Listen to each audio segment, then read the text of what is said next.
I got some important information for y'all. There's no better place to win cash while watching sports than PrizePicks. Football season is here and basketball season is here, so there's absolutely no better time to join. It's super easy to use. To create a lineup, all you got to do, select a few player stats, pick more or less.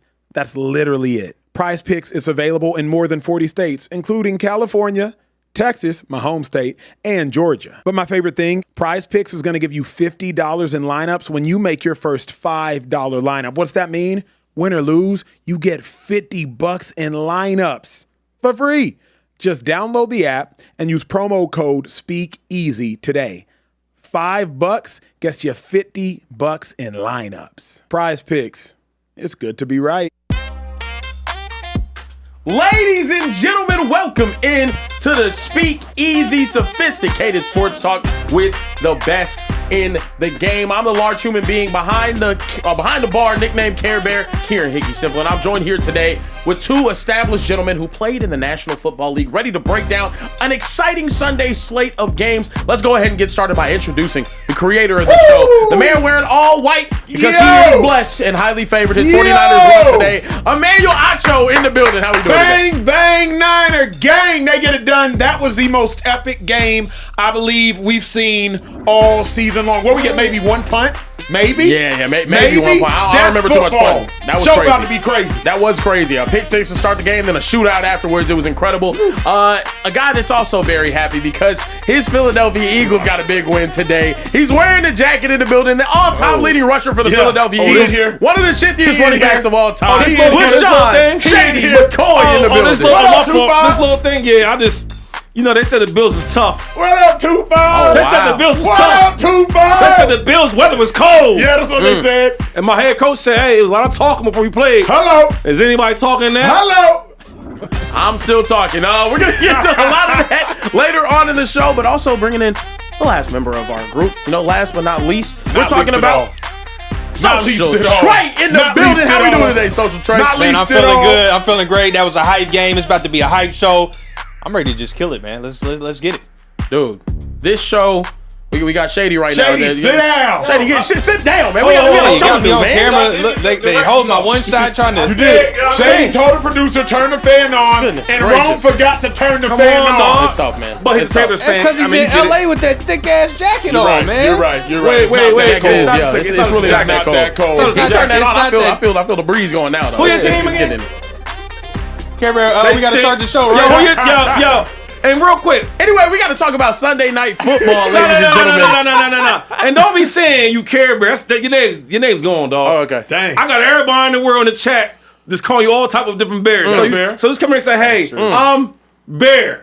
All right? Bear. Yeah. Get to the show. I need to talk about these Niners. Yeah, I was we about got to say. 4,000 people in the chat ready for us to talk about these Niners. We have to talk about these Niners. The Niners and the Bears just went to war on Sunday Night Football. A 42-38 shootout that ended in dramatic fashion. But we saw an incredible performance from one Brock Purdy from the very beginning threw a pick six, but afterwards was straight up balling. You tweeted Emmanuel Acho. Brock Purdy has been him. Yeah. Few other quarterbacks in the league, no other quarterbacks on the roster could do this right here. Maybe a shot at What else I say? At LeSean McCoy. What else I say? No other quarterbacks in the roster could do that. I'm telling you. Fellas. No, can do that. Look at that dance. Not on the roster. Not on the I roster. don't see Mac Jones extended plays Not like on this. the roster. Can I cook? Yo, go May I ahead. cook? Go ahead. Just May I? take the floor. Thank you, sir. This Brock Purdy can win the Niners a Super Bowl. Yeah. This one. Y'all realize Ayuk ain't playing. Debo long gone. Kittle did not play. Y'all do realize Trent Williams played one snap and pulled his hamstring. Y'all do realize Purdy had to overcome adversity. Adversity, I will say, that he put himself in, pick six to start the game, overcame adversity. This Brock Purdy can win the Niners a Super Bowl. No Fred Warner. No Nick Bosa. This Brock Purdy can win the Niners a Super Bowl. Extending plays like that, eyes downfield, making sure you find receivers in the end zone. Kendrick Bourne getting busy.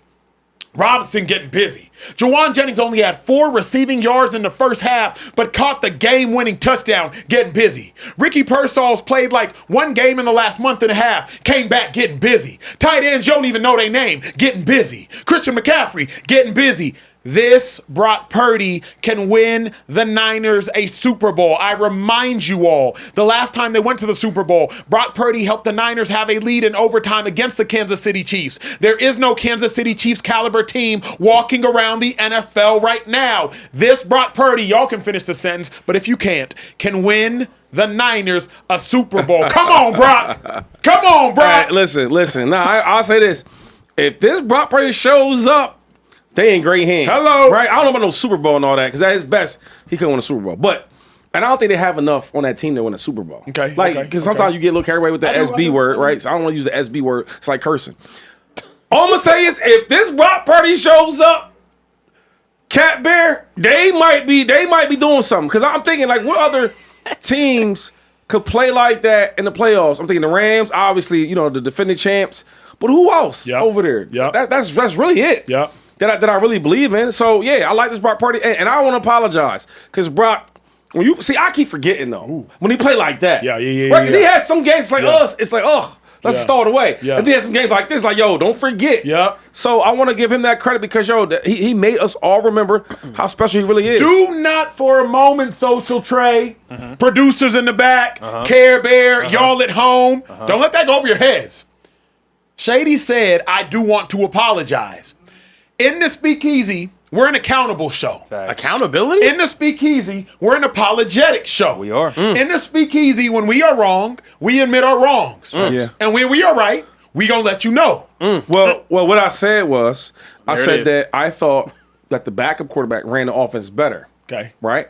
And kind of true. But when Brock Purdy plays like that, Thank you, sir. off script, Thank you, right? sir. Reading the coverages, and also if it's not there, extending plays with his legs, making Yep. guys miss, Yep. getting extra first downs. Like Yep. that's what makes him special. So when he's doing that, a little different. Maybe Correct. that, and now I think the injury really mattered. Yeah. You know what I'm saying? Yeah, 'Cause facts. some people say, "Oh, I'm hurt," but come on, dog, you ain't really Facts. hurt. We are, but he really must have really been hurt because he wasn't moving around as well. like that. So I give Brock Purdy his love for sure. Think about this, y'all. I mean, Jake Tongus was the team's second leading receiver at tight end.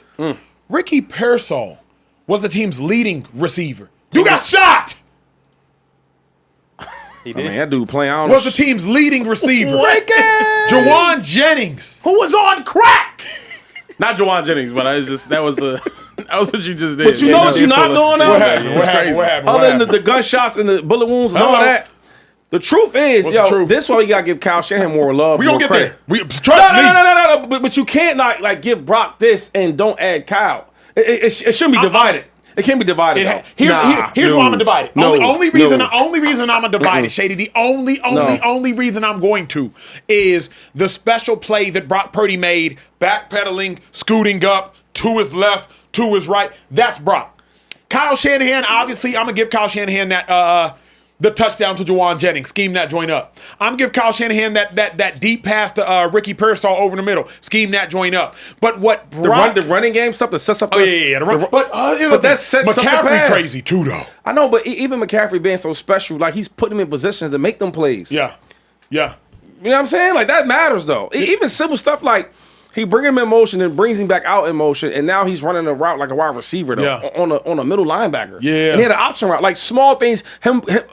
Kyle Shanahan creating all that space for you to work. Yeah. Like the little things that we're not gonna talk about, and I guess I don't want to nerd y'all with football. Nerd it, Damn, that's got crazy. to, G. Y'all would never ever nerd it, but you know what I'm saying. Yep. But Kyle makes it special though. So yes, Brock Purdy he playing nice right now. Crazy. Like he playing like Crazy. elite. Yep. But I do think we need to throw Kyle a bone for that. I will never, ever pass up an opportunity to praise Kyle Shanahan. Kyle Shanahan is an absolute savant on the football field. Yeah. This man is brilliant. 2 coaches walked on the football field today with the opportunity to be coach of the year, and 1 walked off as coach of the year. It's simple as that. Kyle and Ben Johnson both walked onto the field saying, we are 2 of the best offensive minds in football right now. I agree. Yeah. And Kyle Shanahan walked off the field saying, I am the best offensive mind in football right now. 42 points. I think only 1 possession they didn't get points on, if I'm not mistaken. I think that one, I picked 6, so maybe 2 of them. Like what Kyle Shanahan has done, 300 yards passing, 200 yards rushing. And y'all got to remember, bruh, they got McCaffrey and Brian Robinson. That's it at that running back position. At wide receiver, they got a bunch of wide receiver 2s and 3s. There were no wide receiver 1s out there. And without George Kittle, there's truly no wide receiver 1 out there. Kyle Shanahan is an absolute mastermind. 2 coaches walked on the field as potential coach of the years, and 1 walked off as the coach of the year. That's Kyle Shanahan. And real quick for you, Kimber, like, the way he runs his offense, I don't even think he even needs a number 1 receiver, though. Like, let's be honest, though. The way they run the offense, like, it's, first of all, everything's by committee. Yep. Like, I look at a dude like Debo. We thought phenomenal about Debo, but then he goes to other team, and he's okay here, even though the quarterback's hurt. But, like, certain players won't be the same in other teams like they will be for the Niners. I think a lot of that is because of Kyle Shanahan. Yeah. Like, Juwan Jennings, I don't know how good of a number 2 or 3 he is, but when I watch it for the Niners, he's everything they need. A big, strong, physical blocker wide receiver, a big, strong, physical possession receiver, and a guy's going to break tackles after the catch. Yeah. You know what I'm saying? So, like, there's certain dudes that just going to play well for Kyle. Yeah, I think Coach of the Year is wrapped up Yeah, after this game. I think what Kyle Shanahan has had to do this season with injury, I think it's done. But then also, Acho, you've been saying this, comeback player of the year and offensive player of the year, I think that's wrapped up as well. Christian McCaffrey is such an integral part to this offense. He hit 2,000 all-purpose yards today. He, out of all the injuries and whatnot that they've had, the ups and downs, losing Bosa and Warner on the defensive side of the ball, it doesn't matter. Christian McCaffrey showed up for 17 games this year, and he's balled out of his mind. And because of that, they are always capable of moving the ball, always capable of going downfield and scoring time and time again. They looked incredible tonight. So you think he's the offensive player of the year? I think he's offensive player. I like see Christian balling too though. I like him up there. I'll probably give it to James Cook, leading the league in rushing. You know what I'm saying? But here's the thing. I would take that one. Keep this for a second though, because I think Care Bear's right.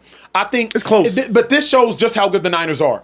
I think Christian McCaffrey's easily comeback player of the year. That's done. Yeah, the reason I think he's offensive player of the year is because what he's done as a receiver for that team and what he's done as a running back for that team. And then this is also a team where he is the focal point. Period. Yeah. George Kittle, I believe, has missed 5 or 6 games on this season. McCaffrey is the focal point. Period. And then Kyle Shanahan. Like it's I think McCaffrey, offensive player of the year, comeback player of the year, Kyle Shanahan, coach of the year, and this isn't obviously the best Niners team we've seen because, like Shady said, 3 years ago, the Niners roster was dumb. I mean, they were actually dumb. But I give the Niners as good a chance to get it done this year as any because of the field. It's so wide open this year. Exactly right. It's just so wide open. And they've shown that they can play with those teams, though, too. They can play with the Rams. They can play with the Bears today. They're gonna be a force to be reckoned with. But do y'all think, before we move on, like, you think that Brock's gonna play this every game offensively? You think the offense gonna play this every game? Here's why I don't think he doesn't need to. Because if you play against the Seahawks, you don't need to play this good. Because Sam Darnold ain't doing this to you. Sam Darnold ain't putting up 38 points to you like that. Like that's just not gonna happen. The Eagles ain't doing this to you offensively. Defensively, the Eagles gonna strap. They gonna strap. But even the Seahawks, right? Because I think the defense, but they got certain players that can just get off without the quarterback being special. Yeah. JSN can go crazy. You know what I'm saying? Yep. JSN gets busy and some of them passes don't be great. He'll be capping it, stopping, making dude miss. I don't know. It's just hard. When I watch the Niners, they don't have enough to me. They don't have enough for me. Just for me. We'll see though. I mean, that's not a lot of great teams in the NFC. But I do think that the Eagles, they have enough, depending on how you want to cut it. Right? We haven't seen it. But some moments we see it. Yeah, let me ask you this though. And then the Rams. The Rams got a lot over there, dog. You cooking, but think about this for a second though. What's that? I believe Kyle Shanahan makes them enough. You said something, I didn't want to interrupt you, but y'all got to remember, Pierre Garçon became Pierre Garçon with Kyle Shanahan in Washington. He was nice in Indy, but his best seasons were in Washington. I've talked to Shady about this before. Alfred Morris. Who the hell is Alfred Morris? Kyle Shanahan in Washington. Who's that quarterback for the Texans in 2008, 2009? Threw for 5, like fourth. Matt Schaub. Matt Schaub. Matt Schaub. Kyle Shanahan. Brock Purdy. Jimmy Garoppolo. Raheem Mostert. Deebo Samuel. Like, this is Kyle Shanahan as well. Shout out to those dudes as well. Like, shout out to Deebo and shout out to all them cats. But, like, Kyle Shanahan can take average Joes and make them special. So no, A.J. Brown does not exist over there. Devontae Smith does not exist over there. Puka Nacua does not exist over there. Devontae Adams does not exist over there. But can Kyle Shanahan turn Ricky Pearsall into an 80-yard receiver in a game? Can he turn Juwan Jennings into a 100-yard receiver in a game? Can he turn Matt Tongus into like that? That's what I'm saying. But they NFL players. Like I'm not gonna like they college guys that played at Texas. Yep. These are NFL players right here. Yep. So they should be able to have 80 yards or 100 yards a game here and there. I'm not saying you average every game, but what I am saying is them other games, them names you just screaming at the camera, they can do that on a regular. I'm gonna take my paper that I worked hard for, that I work a lot for the easy, or Speakeasy. Yes, sir. That money right there. I'm gonna put that on the Eagles. I'm gonna put that type of money on the Rams. I can't put the money I work hard every day arguing with Anthony Carlsberg, right? I can't put that money on the line like that. I think that the Niners have a really good team. They're coached super well. Yeah. But that's not enough, dog. Because that wasn't even enough when y'all was rolling. Yeah. You forgot them. Yeah. Niners got by the Eagles, and the Niners got the Eagles. You know what I'm saying? Two things are true. But if what Niners fans would say to you in your Eagles jacket, they would say this. When Brock Purdy plays, the Niners beat the Eagles. We'll be talking that. That's what Niners fans would say. That's just what they would say. Yeah, I don't talk to casual fans about sports. I hear you. That's fair. You know what I mean? That's fair. Can I talk to the Super Chats? Can we do that? We Because I heard Super Chats is going up. Nah, I heard y'all going up. I talked to them. I heard tonight's show is going up. Yeah. Turn these views up. Let's get it popping. It's going crazy. So our guy CentralCast, also known as Josiah, said, "Let's go Niners. We're coming for that number 1 seed. Shady Cowgirls Bear. We are here.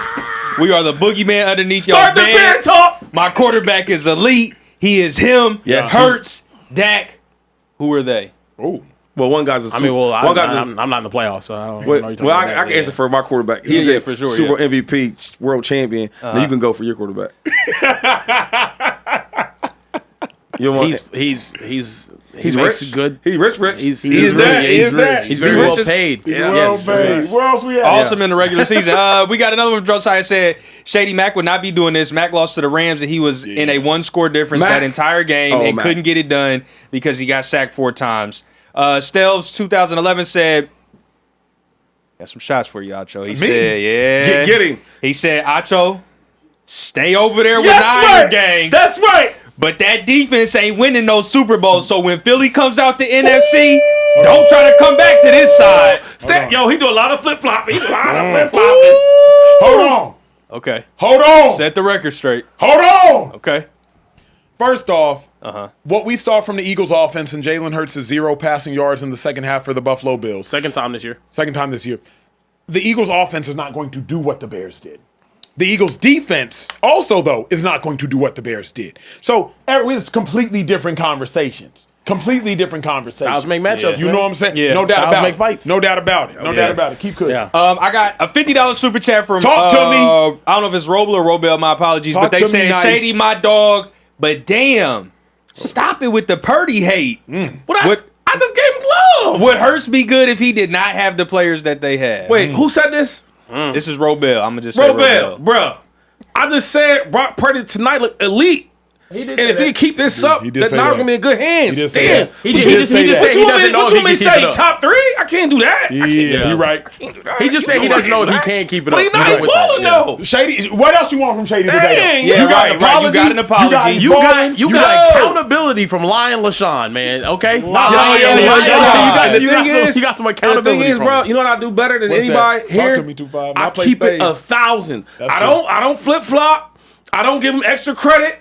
I don't hate on him more. No, I speak the truth. Yeah. If Brock Purdy can play like that, Yeah. when the last time you see him play like that? Like that. I mean, did they punt? They punted He once. made some plays. They punted like once today. Yeah.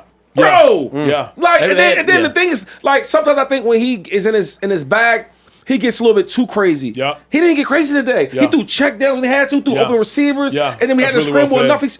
That's all. Like, if you really can play well like said. that, bro, that's lights out. Yeah. Even the pick, it's on Brock Purdy, obviously. Yeah. But even the pick, shout out to Jalen Johnson cutting off Juwan Jennings. Like it's not like that was an errant throw, a bad decision. It was just, hey, Jalen Johnson gets paid too. Yeah. You know what I'm saying? Yeah. He's one No, of the best. exactly. One of the best. Where you at? Yeah. Lyshawn McCoy is crazy. Dominic Scott said, I gotta ask you, think Max is out, and if so, where is he going? Max. Oh, Max gotta Crosby. say, as a Hawks fan, seeing this for Pete Carroll is heart wrenching. I can say on our game, happy with a W. Next week is the final regular season test. But hey, Shady, do us a favor in the playoffs, kick the Rams out. That was our boy Dominic Scott with a $100 super chat. What up with I'm it? scared of them Rams, man. I'm telling you. Hey, we got you. Unlike anybody else in here, they know the truth how the Eagles really play. Yeah. And one thing we do, you see the defense. You see the you see that defense? Defense went crazy. Defense went crazy. Defense went crazy. Defense did go crazy. Tonight's show finna go crazy. You done? Yeah, last one I got, because it just came through. TRX Daily said, Magic City Bear, I read this stat the other day. Magic City Bear is so crazy. Magic City Bear. Wow. Said, I read this stat the other day. Every NFC team the last 15 years been to the NFC Championship except This that one team? the Dallas Cowboys. That my stat, God. I saw that stat the other day, and I was like, nah, there's no way. And then I I went through every single team in the NFC. Wow, Yes. no winning Bears. Dang. Crazy. Yes, bro. Like the Commanders no last year. NFC everybody. Bear. Dang. The Detroit Lions and Minnesota Vikings have been to No the NFC conference game Championship. Bear. Dang. Never ever Super Bowl Bear. Dang. Oh my God. I watched the Detroit Lions go 0-16 and make it further than my team all in my lifetime. That did Embarrassment happen. Bear. The Jags, too. Keep the show rolling. It's the Speakeasy. If it's y'all's first Look. time watching, get it popping, Care Bear. We mentioned how great this game was tonight, a 42-38 shootout, and it was due in part to Caleb Williams' incredible performance on the Bears side as well. I saw this tweet, it had me cracking up. Brock Purdy and Caleb Williams on a random Sunday night, for whatever reason, it takes you back to, I think it was 2018 when the Chiefs and the Rams that had game that was crazy. shootout on Monday Night Football. Caleb Williams also had some incredible throws. This one right here, just a flick of the wrist. fast, You know, right here. Unbelievable. 50-yard bomb in the air to Luther Burden in the end zone. Fellas, Caleb Williams balled tonight, even though they came up short, and it certainly was tough. Do you guys think that this is a moral victory in any way for the Chicago Bears? Let me go first, because last I checked, Shady hates moral victories. The reason I believe it is this. The Bears aren't supposed to be this far in advance. Y'all realize the Bears are competing for the 1 seed, not in their division, for the 1 seed in the entire conference with 2 games remaining. Bears went on the road to the Bay, the second best team in the NFC over the last 5 years, against the 49ers, in the San Fran on Sunday night, and were 4 yards away from beating that team, a team that could ultimately end up as a 1 seed in the NFC. Like, the Chicago Bears already should not be here. I saw that Ben Johnson is the first head coach in the history of football to take a team that won less than 4 games to winning their division in the next year. So the Bears aren't supposed to be here. The reason I'll give them a moral victory is, if I'm a Bears fan, I'm leaving this game saying, give me them again in the playoffs.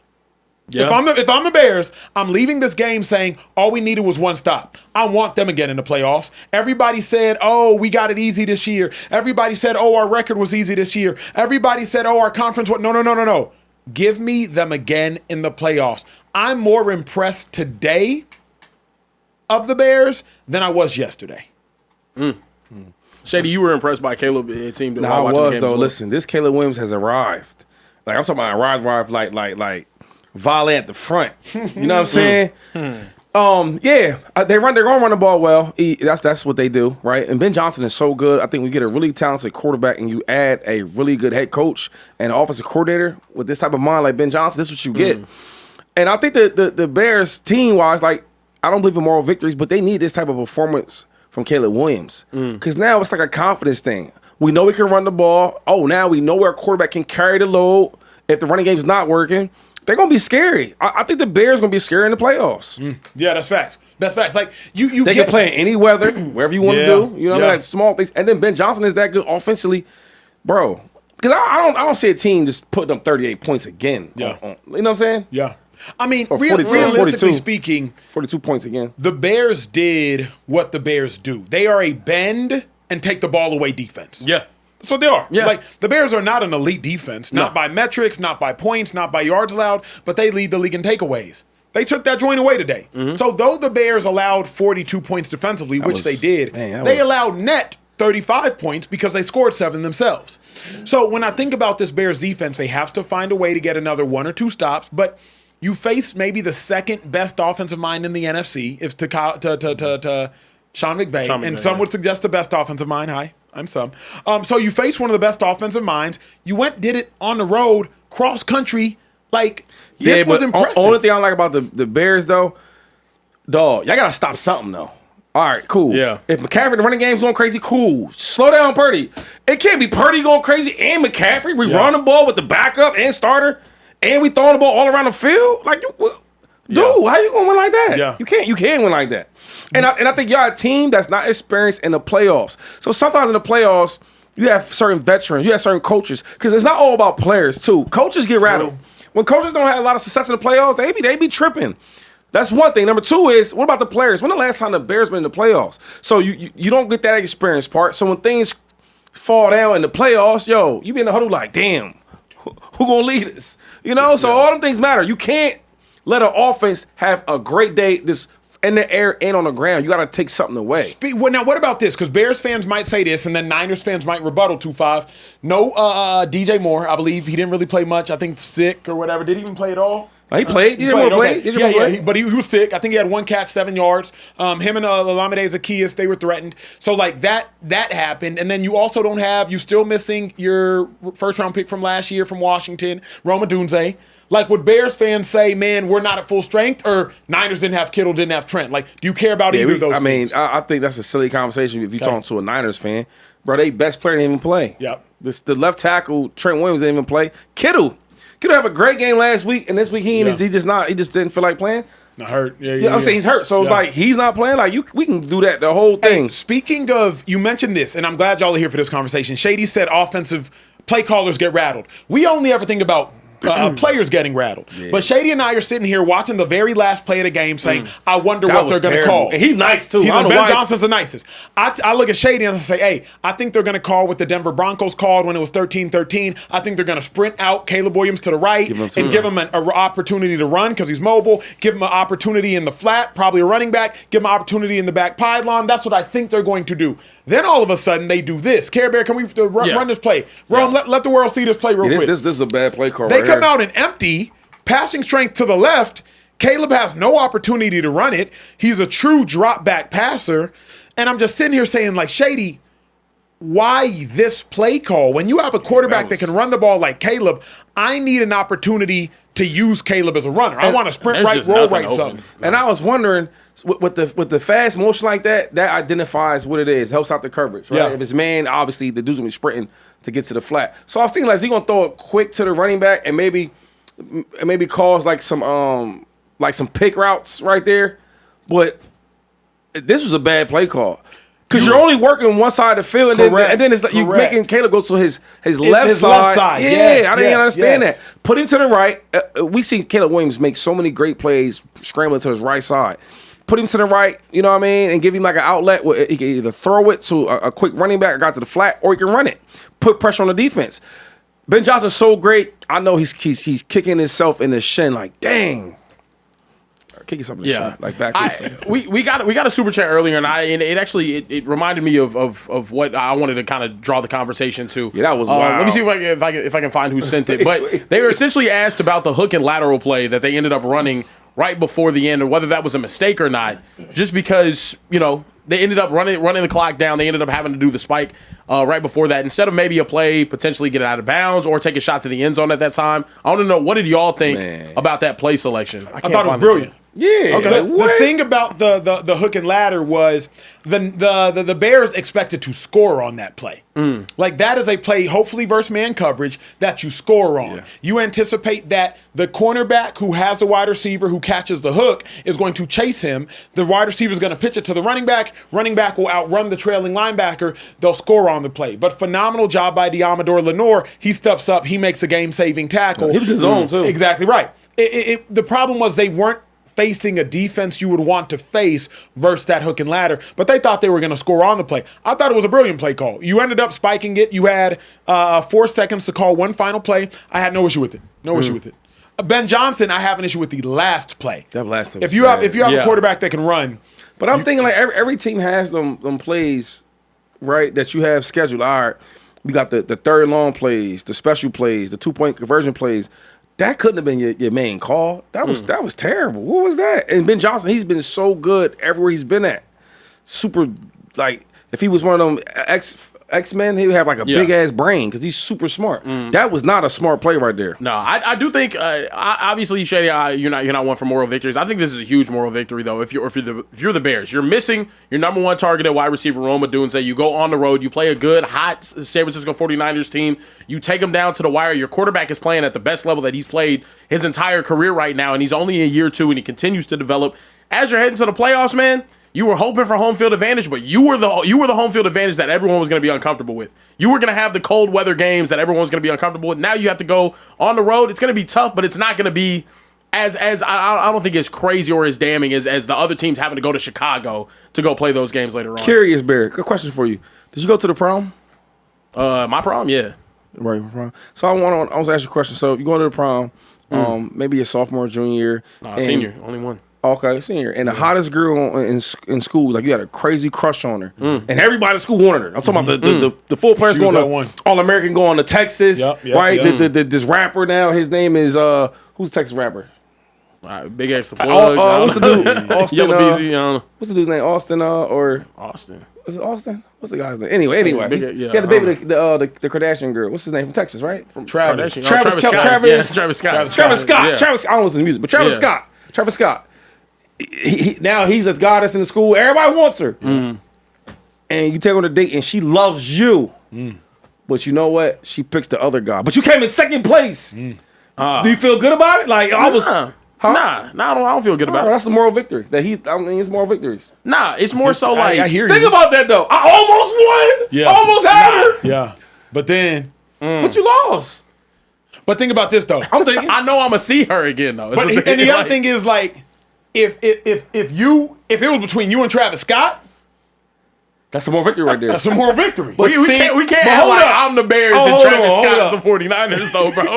Like that's a moral victory. Like you shouldn't have been in that conversation. Why? Because he's not famous? It's how you see yourself. And how did the Bears see themselves? I feel you. They was last year in the division. So be cool with that. Hey, we lost, but hey, shit. Matter of fact, put the music on. Throw the drinks around. We should celebrate this. Turn up. Oh wow. Yeah, I don't know if I like that. I don't know. I got my boy Care Bear messed up. I feel like it's a 1-to-1 thing. That was crazy. Where we at? We have any more super chats?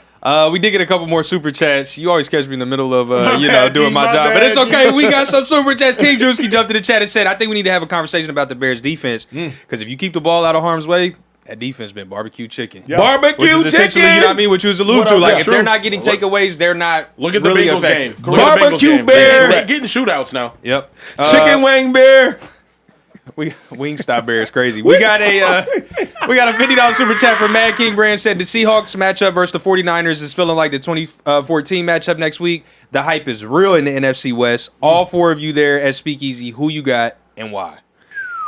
In the NFC West? Yeah. Hey, they like he kind of not. The Seahawks Niners. Seahawks Niners, who you like? I like the Niners. And I'm scared as hell of Sam Darnold. Like, Yeah, that's fair. if he ever comes around, I'm gonna be terrified. He sees That's ghosts. fair. Yeah, he sees ghosts. Give me the Niners. The Seahawks can play right there with them, but give me the Niners. That's fair. Yeah. You got to go with the Niners. I don't know about that. They play horrible games and play with good teams. Seahawks can play with them Sam because of the Darnold defense. Sam Darnold threw 4 picks and they barely lost to the Rams. They had a close game. I'm just saying, Then they beat the like- Rams when he didn't have that good of a game. Yeah. Ron, Ron, you you ready? Nah, that. Hey, and speaking of, and can I show them this love today? Because I had a good day, and I want to bless y'all. I had a good day. Oh, wow. And then if y'all want to trust somebody my making goodness. picks, your boy had a good day. Hey, Okay, that's a on great Prize day. Picks, I went crazy today, that Jawan Jennings catch at the end saved and you. I would be selfish if I didn't share. So if you want to trust anybody making these picks on Prize Picks, code Speakeasy, your boy hit $400. Made $3,200. Jawan Jennings knew he was finna go over 39.5. Shout out to that catch at the end of the game. Ricky Pearsall, whenever George Kittle doesn't play, Ricky Pearsall gets busy. Christian McCaffrey, how was his plus minus set it? Is more or less set it. It's 68.5. They tripping. And then your boy always studies defense and makes those defensive picks. I knew Kevin Byard wasn't finna get to 7 tackles, and 7 was gonna be a push either way. I knew that wasn't gonna happen. So if y'all want to really win these coins, Prize Picks, code Speakeasy, and hit the Speakeasy DMs. find out our tickets each and every week. Anyway, I don't want to spend too much time. You ain't tell us this? You I was about to say I had no clue. I like money. I like.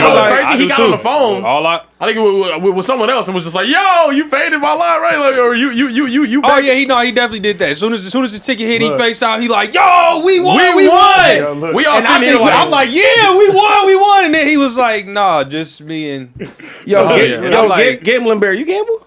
Of course. I ain't no Gambling Bear. Of course. Look, y'all know what it is. I bring we are money. not selfish in the Speakeasy. From here on out, your boy gonna share. So I got you. Well, you gonna. But I mean, you won today. I'm not sure. But yeah, you want to come on. I mean, New Year's right around the holiday bonus. But holiday bonus sounds for the New Year, sounds like good a little $100. I got to take myself to dinner on New. Yeah, it's not gonna be 3,000. Just yourself. Like 100 for me, 100 for him.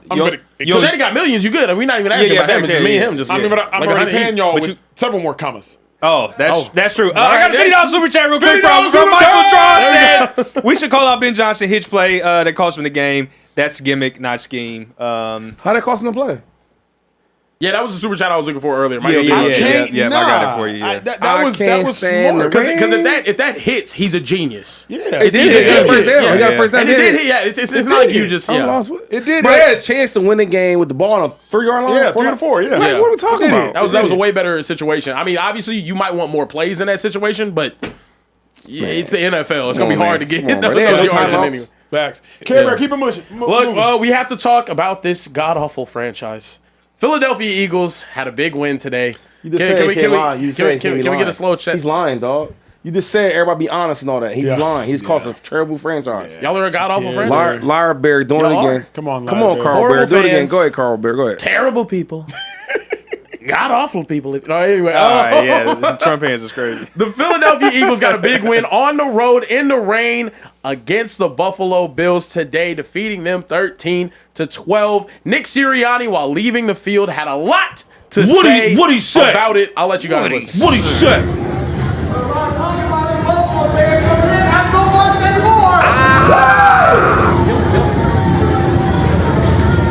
Not so much anymore.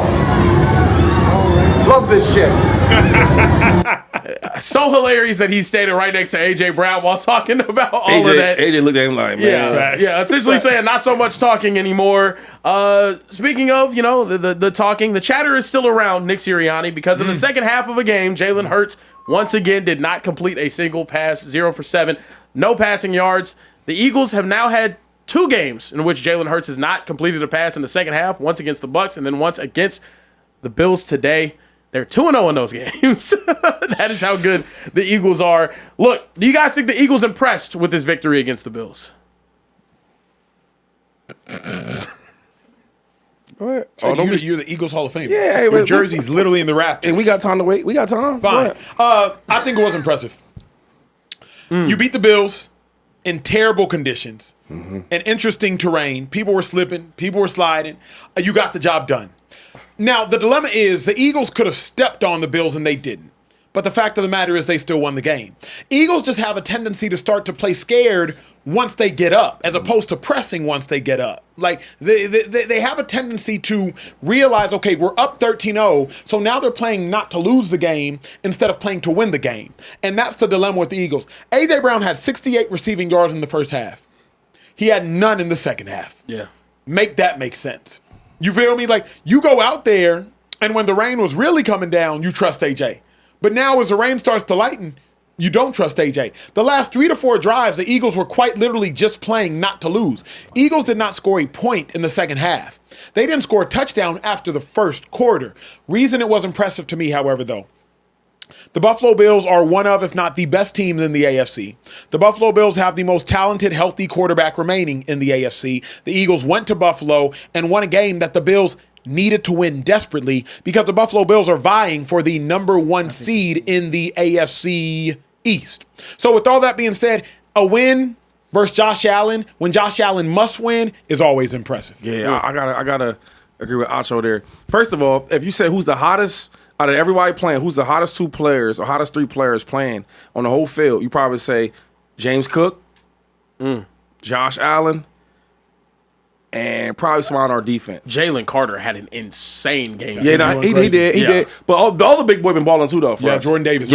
Moro Jomo got busy today. And then Coop always ball. So anyway, but I'm saying that third slot's probably from the Eagles. But for the whole team, you would say James Cook, and you would say Josh. Yeah, we shut them boys out. We was. I'm gonna talk about the defense first.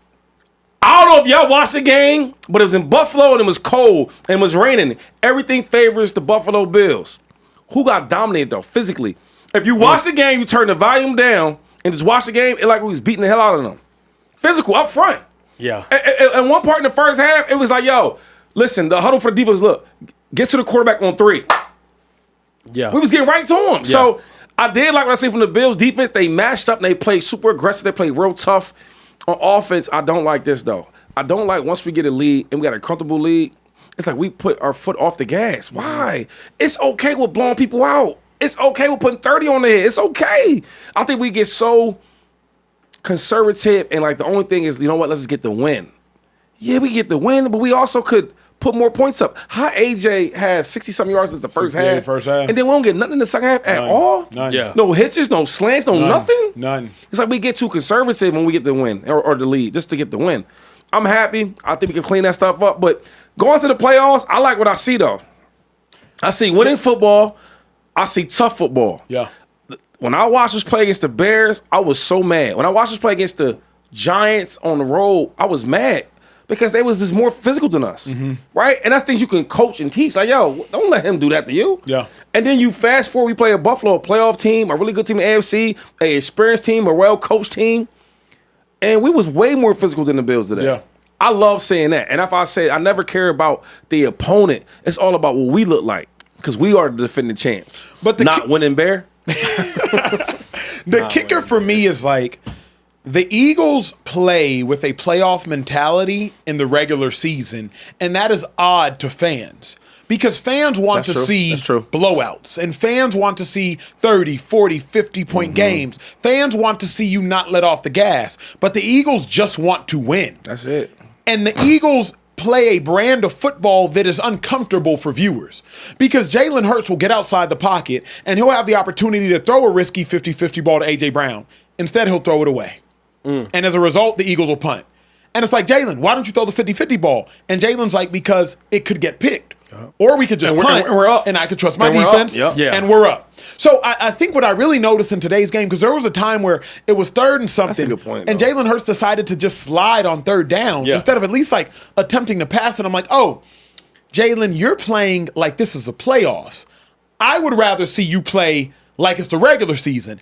But the reason the Eagles have been so successful in the playoffs is they rehearse the playoff games every single week of the season, Care Bear. Yeah. You was finna say something. It's y'all know I'm harsh. I'm very critical on Jalen Hurts. The problem is both. I think he's limited in some areas, but Kevin Patullo is not doing enough. He's just not. He's not doing enough. They had an identity running the football early on in this game. They established the run. Saquon was getting busy, and in the second half, you had none of that. There was no sort of variety, and also you went run, pass. You had so many third and longs with Jalen Hurts later on in that game. You just completely stalled the entire offense. And this is my problem, Acho. This Eagles defense has to play like they did today in order for them to win. For them to win a Super Bowl this year, they have to play like they did today. And look, they played incredible. This is the best game I think I've seen the Eagles defense play outside of maybe that game against the Lions. Bro, they are unbelievable. An entire drive, they just took over the game. First down, pop. James Cook wiped him out, chopped him down like a tree. Second down, I think Jalen Carter ends up shoving the guard 5 yards into the backfield and then just smashing Josh Allen. Then on 3rd down, Khalil Shakir gets murdered by Reed Blankenship. Like it's just like they have the ability to take over any game possible. My problem is this offense. They've proven it now. They can't do it. They can't go out there and do it. They can't. But I don't know though. Even the first half, I like what KP was doing. And, first half, I've been critical. Yeah, and he didn't make adjustments. Mad motions, right? Getting the looks we wanted.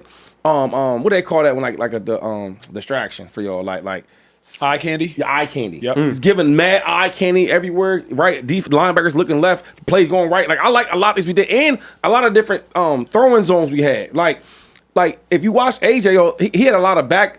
a lot of motion, and he would have one-on-one backside. Yes, he did. Right? So to get stuff like that, you have to put the defense in that formation. You know what I'm saying? Like, all right, we're in this formation, we motion to this. Now I got a backside one-on-one. Jalen sees that. That's an easy read.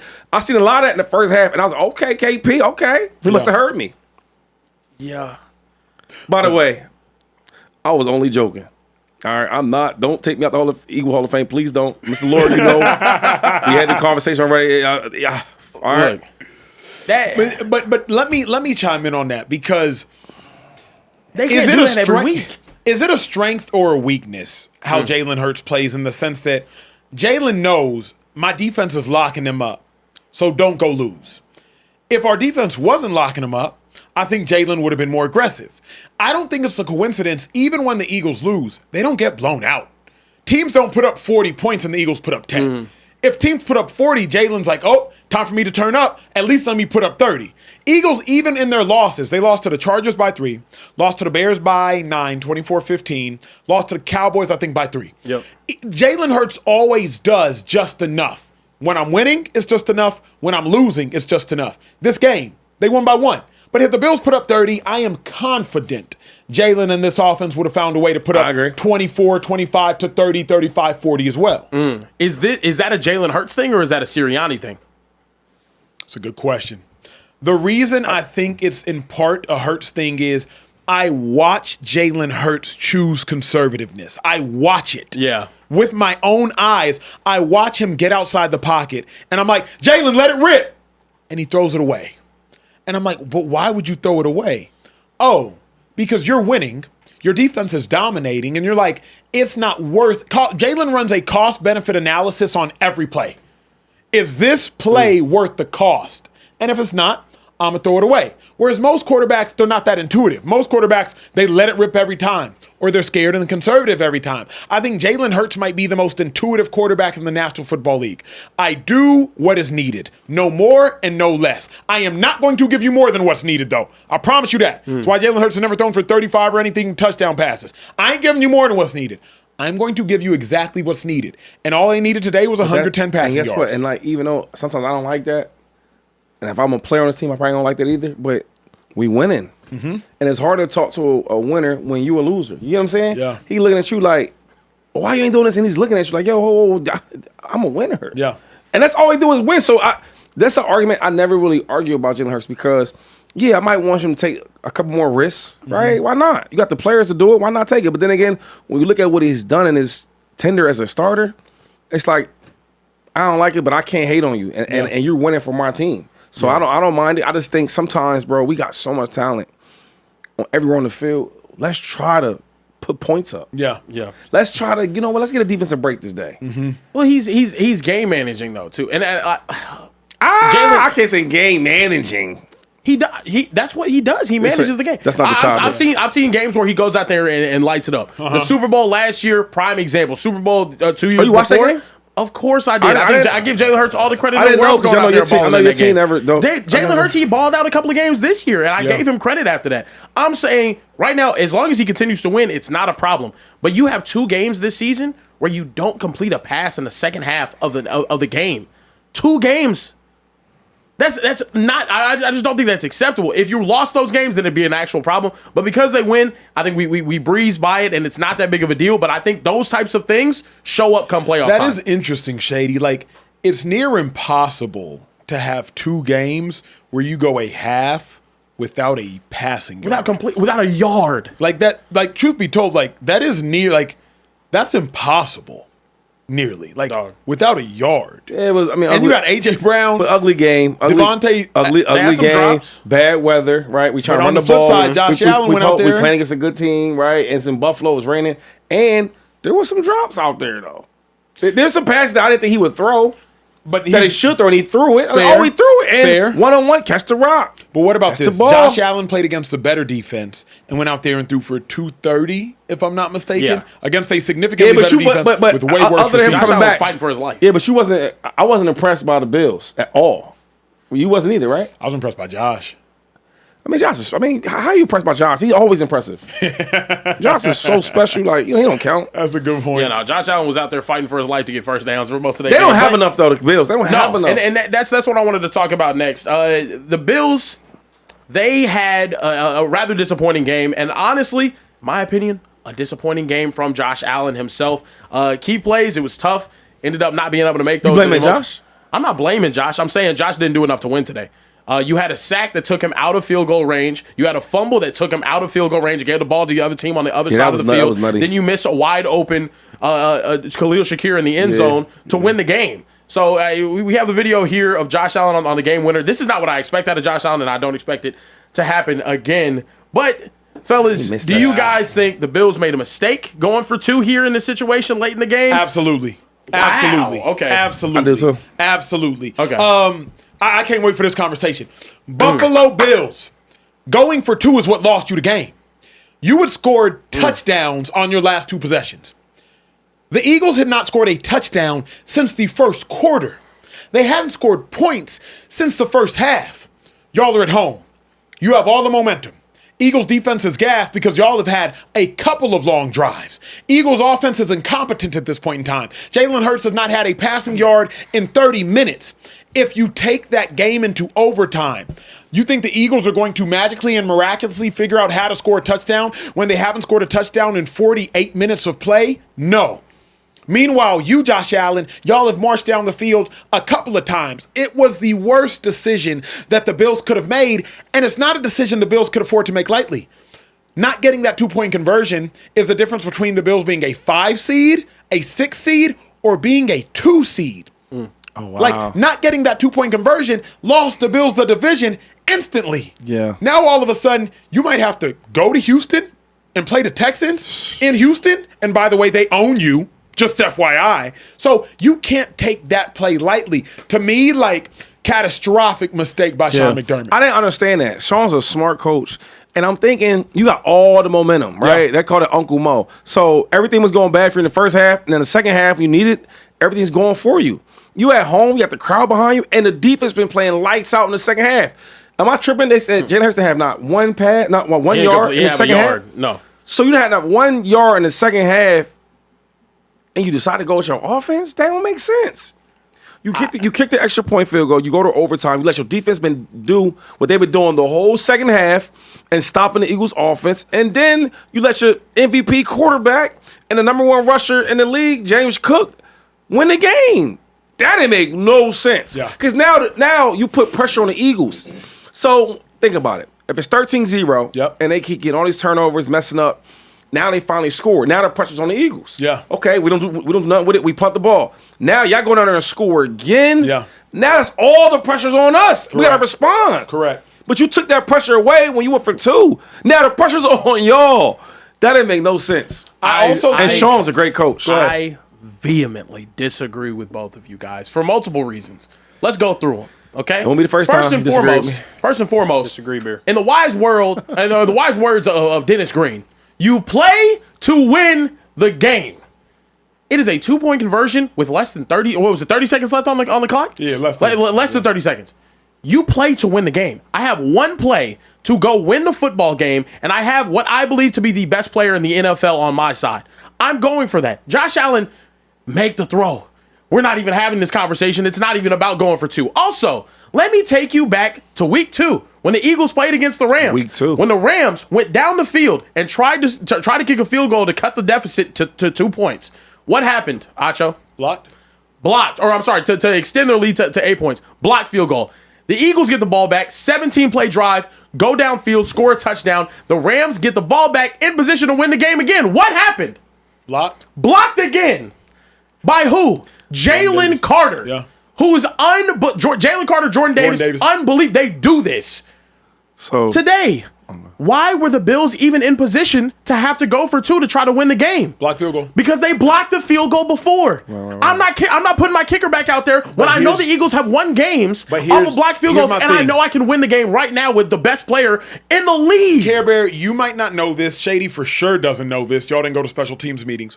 Never ever did that. You want to know what they call field goal unit? Oh, I know. FG. Oh, Automatic. Automatic's up. Hey, automatic. They call them automatic because an extra point is supposed to be automatic. I ain't with that. They call kickers automatic? Not kickers. They call like when you're in those meetings. You know what I mean? Like when you're in those meetings because it's supposed to be automatic. I don't trust Here's no my kickers. thing. A kick, if you can't trust your team to make an extra point, you shouldn't be a football team. Yeah. Like if one gets blocked, that happens. Quarterbacks throw an interception, that happens. But like if 2 kicks get blocked, people get fired. Jobs get lost. So to me, you don't go for 2 because a kick earlier on in the game got blocked. If anything, thank God a kick earlier on in the game got blocked because on the sideline, field goal unit would make adjustments and ensure that kick the next time doesn't get blocked. A kick at distance should get blocked, but it is nearly impossible to block kicks. That's why they don't happen that often. You know how much perfection has to occur in order to block a kick? And shout out to the Eagles because they've done it, I believe, 4 times this season. Now, with all that being said, the rule of thumb to me, Kieran, is on the road, you go for it because you're playing in a hostile environment. You're playing at the road where they can get loud and you got to deal with the away crowd. But if you're at home and the Eagles haven't scored, bro, since before the half, their offense can do nothing. But they went like 4. Nothing. They went like 4, 3 and out, 3 and out. I can't give you that though either. The Bills' only way of getting downfield later on that game was crazy penalties. A crazy catch by Tyrell Shavers. They needed freak plays to be able to get things going on the opposite side of the ball. Let's be honest. They were trying to steal that game away from the Eagles at the end of the day. They were. I'm giving, and also I messed up. It was Herm Edwards. Dennis Green is they are who they thought. Yeah, who we thought and they lost. And they lost that game too. too. The Cardinals. They stunk. But my problem is you have Josh, I don't care if you're at home or on the road, whatever it is, in a game where you've been down double digits, the majority of regulation, and you come back and you're in position to go win the game, and you have the best player on the field, why am I leaving it up to chance or overtime? I can go win the game right now. I want the ball in his hands regardless. Let me go win the football game right now. But I think it'd been a little easier though, because like even having the best player, he called a good play too. Nah, I get that, but it ain't work. It didn't work. All I'm saying is the easy way you could have done it. Because either way you could have did it. Josh is that good. Yeah. I'm not mad at what you're saying. Talkative bear. I'm not mad about that. But the issue I do have is you talking about the whole team though, and it's like if you look at the game, the momentum was on the Bills side. Everything was going in their favor. All them crazy catches you talking about, you know what's crazy? When you have momentum, you catch them balls. I've been there. Like, yo, Acho, talk about that. There's times where we can't do nothing wrong. A fumble ball, but then a tight end get it and he runs for the first down. When you got the momentum, anything can happen. And then the Eagles were struggling. We were struggling all day in the second half to do anything.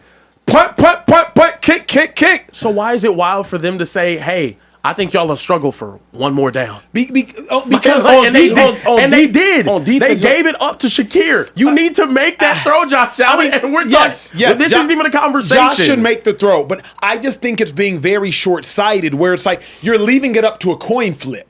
Like you're leaving it up to, I have to make one play. I trust that the Bills would have made the next 10 plays better than the Eagles' next 10 plays. As opposed to like, you're literally saying they were doing it. Yeah. Like the Bills had been outplaying the Eagles for the last quarter. Yep. Give me another quarter. Last half. I don't know. As opposed to saying, let's just trust that Shakir will win. Because let's also be honest, Shakir isn't supposed to beat Quinyon Mitchell. No. He's not supposed to be Cooper DeJean. No. Like, so I just, in that instance, I don't want to leave it up to one play when I'm better than them in the last half. This is just the Bills' identity, and another thing is this. Not only do they play better in the second half, what about the added pressure? We not taking consideration the pressure when you're in the middle of this game, and it's a meaningful game, and it's in all type of seedings for wins or losses. Yeah. And now we playing bad in the second half, and damn. Now the pressure part. Now we got to deliver. Yo, all that matters. All that matters. Yeah. I mean, I don't know that there is a wrong answer because to your point, it's not a wrong answer. You had Shakir open in the back of the end zone, and more than anything, great play he call. makes that Great play. play call. If he makes that play, we're sitting here and be like, I love the fact that McDermott showed some heart, showed some guts, went out there and won the game straight up. I would have just said Josh Allen goes crazy. I wouldn't have said like I didn't like the decision just because the rule of thumb is if you're at home. But I would have just been like, yo, Josh Allen's a freakazoid. I still think Josh Allen's a freakazoid. He put the 2 fingers. I said, why is he going for 2? I know. What is he going for? I know. Because remember, Kieran, we had time to talk about it. Yep. They thought they scored, and he put the 2 fingers up. I was like, no. Why are you going for 2? Then they went down and they did score, and then he went for 2. So you had time to prepare for the play. You knew exactly what you were going to call if you got it. We all knew, the entire world knew, after they came out and did that 4th and goal, it was going to be a sneak from Josh Allen. They go get it because nobody's going to stop Josh Allen from getting that yard. You go out there with a play that you had ready, a play that was drawn up perfectly, and Josh Allen doesn't execute. It's tough. It sucks. You lost the game. But in my opinion, it was the right decision from the head coach. It was the right decision. Okay. I'm sorry. The Eagles defense was eating too. The Eagles defense was. I know they were getting tired. I understand they were getting tired. Last 2 drives. That's because Josh is clutch. But exactly right. Like them last 2 drives, he needed to be a little more clutch. Think about this and also think about this for a moment. You mess around, you win that coin toss. It doesn't matter what you do. The Eagles is tired. So you receive that joint, you go down the field, you can get points. You have them go there. Like the Eagles offense wasn't going to do anything. Jalen Hurts had 110 passing yards. Saquon Barkley had 68 rushing. Like at best, the Eagles were going to get a field goal in overtime. I think we can all agree on that. At best, they were going to get a field goal. Bills could have got 3, and for sure probably could have got 7. I don't know if we get 3. I know. We look second half. We look completely discombobulated. It looked everything. It's like we weren't even trying. Everything was off. We got some super chats. We do got some super chats. I'm gonna try to get through these as quick as I can. Halfway Crook said our defense is championship caliber, but the offense is pathetic. Don't need fireworks, just consistent drives down the field. That's it. I don't know how the offense keeps laying an egg. We're leaving the defense hanging, man. True. Bird fan right there. Ain't no such thing as him. I feel your pain, bro. I feel your pain. There ain't no such thing. Oh yeah, as that. halfway Crook. Yeah. Look at you knowing a little bit. Okay. Yeah, I see. okay. I am, bro. Okay. Sean get back in the coach. I see Okay. culture there. I get you. You don't know how to play spades. You get some more cool points. Yeah, no spades, McCoy. I don't want to hear it, bro. Yeah. But you know I'm cultured. You know I'm cultured though. We got a $50 super chat said viewer since the first show, guy. That's love. Listen, that's mad love. That's mad love. That's love. Said, hey, Acho and Social Trade, big fan 252 Live. They didn't mention Care Bear. That's kind of messed up, but yeah, that's crazy. I take back what I just said. Yeah, no, not mention Bear. Just take it easy. They said go Birds. Oh, this is why. Go Birds! This is why you didn't get mentioned. Hurts hating Bear. Don't even say Hurts didn't score in the second half. Neither did Josh Allen in the first half. Go Birds. How about that defense? No playoff Bear. Ooh. I wish I had it. I mean, I don't know what to say. Nothing else you can really say about that. Mad King defense. Brand said, by the way, second time super chatter. I love y'all show. Much love. This is the show I look forward to, especially Cancun Bear. But I think y'all should do a prize pick of the week or pick of the day. I use PrizePicks and love it. Hashtag PrizePicks. Again, Well, send your picks in I here. tells y'all all the time. Y'all produce the show. Y'all giving us segment ideas. We're going to sit and think about it and, we'll get to it. Hey, and if you wanted some money, send them picks, bro. Yeah. Oh, yeah, facts. Send them picks. Because Definitely I'm not need that. going to. Last one I got is from Eric Simmons. Sent a $50 super chat and said, why is every win by Jalen? All right, y'all lock in for this because it's a little wordy. Because he has a better team around him, but when they lose, it's his fault. Make it make sense, guys. It can't be both Josh Allen doesn't win because he doesn't have help, but when they do win, it's all on him. Help me understand. Today. I said Josh. I don't think Josh played winning football today. Well, I mean, you can say lost his game because he just didn't throw the ball right. But I think that makes sense. Like, we don't win because I don't have no help. But when we do win, I say I'm doing everything. Yeah. No, that don't make sense. It makes sense to me. I see what he's saying about Jalen, though. But also, Jalen gets credit. Yeah, Jalen He won Super Bowl MVP. Yeah. He got thrown in the top 5 conversations, bro. Legitimately. Like, people said that with a straight face. He a winner. Yeah. It's winning enough. I got a couple more to get through real quick. Talk to me, Trey. Yes, sir. They said, take a shot, drink it, Bear. I think the other teams will propose banning field goal blocks since the Eagles do it so well. LOL, That's go funny. Birds. That was jokes. Get the Lotus Bear. Pod said, Bills' run defense finally had a good game. That should have been the Super Bowl. At least Bills put a fight, but hats off to the Birds. And then last one I got, what's up, guys? Love the show, but question for Acho. Put your GM hat on. Yep. What the F do the Cardinals do from here on out? Love from Arizona. Whoa. The Cardinals. Yeah, because Kyler Murray, they're 0-8. First thing I do, they got to let little man go. Yeah. Oh, you got your GM. Capping crazy, though. Holla if you need me, though. I think what Shady's saying, you got to trade Kyler. Gotta go. See if you can go get you a couple picks for Kyler. See if you can multiply those picks, trade up in the draft, and go get you a Q. There you go. If not, try to mess around, go get Malik Willis, because somebody's going to go get Malik Willis. Get Malik Willis. You know what I mean? Run Malik Willis for a year or two, see what he can do, and then go from there. Yeah. You know what I'm saying? Yeah. Like, that's Listen, man, you can't put a lot of analysts on the spot like that and they just gonna cook like that. Shout out to Shady and Acho, man. Y'all I didn't even say anything. But you was about to though. That's all I got. That's all you got? That's all I got. Care Bear, it's on you. Get it popping. Look, moving forward, we got to talk about Shedeur Sanders harboring chaos like he does so well. Saved the Baltimore Ravens season. The Ravens were very happy about it. But today, against the Steelers, got a victory, the 4th victory of the year for the Cleveland Browns, and more victories than any other starting quarterback the Browns has this year. 17-23, 186 yards, 1 touchdown, 2 interceptions, and a W. Guys, do you think Shedeur Sanders is getting better or worse as he continues to start? I think, and I want to take this first. That's what rookies do, though. Rookies, I swear to God, rookies had this type of up and down. Had high games, low games. Like the one pass he threw, I don't know what the hell he was thinking about. He goes across his body and stows a blooper in the air, like a Steph Curry half-court 3 ball. Mm-hmm. I'm like, what is he doing? I was like, is he throwing the ball away? And it was a pick. And I'm thinking in my head, like, that's rookie stuff. That's simple rookie stuff. The touchdown he had, another ball. I'm like, where was he throwing it? Then it's a touchdown. I'm like, okay.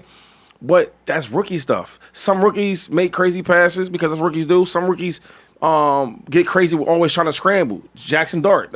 Rookies do these type of things. So I think Shedeur is that because his name and who he is, like we emphasize everything about what's he doing right now as a rookie season. But if any other rookie, we would not detail every single pass, every single play. It's because who he is. So I never, and I'll tell you this, I never ever grade rookies. I let them do their thing because I know how hard it is to be a rookie. If we're being honest, Shedeur played his best game if you remove the stats. He played his best game. Here's the problem. Objectively speaking, and I've already watched all of Shedeur's game. I've posted it on our YouTube channel. Y'all can check it out. Just type in Shedeur Sanders and Speakeasy. It's up right now. It's literally up. Yep. Check it out after the show. Here's the problem with Shedeur. He keeps making the same mistake. And this mistake is the casual I wasn't thinking interception. There are some interceptions that are, what were you thinking? But Shedeur makes the I wasn't thinking interception. Chicago Bears, Chauncey Gardner, cover 3. I wasn't thinking interception. Versus the Raiders, first start, throws a slant right to a linebacker. I wasn't thinking interception.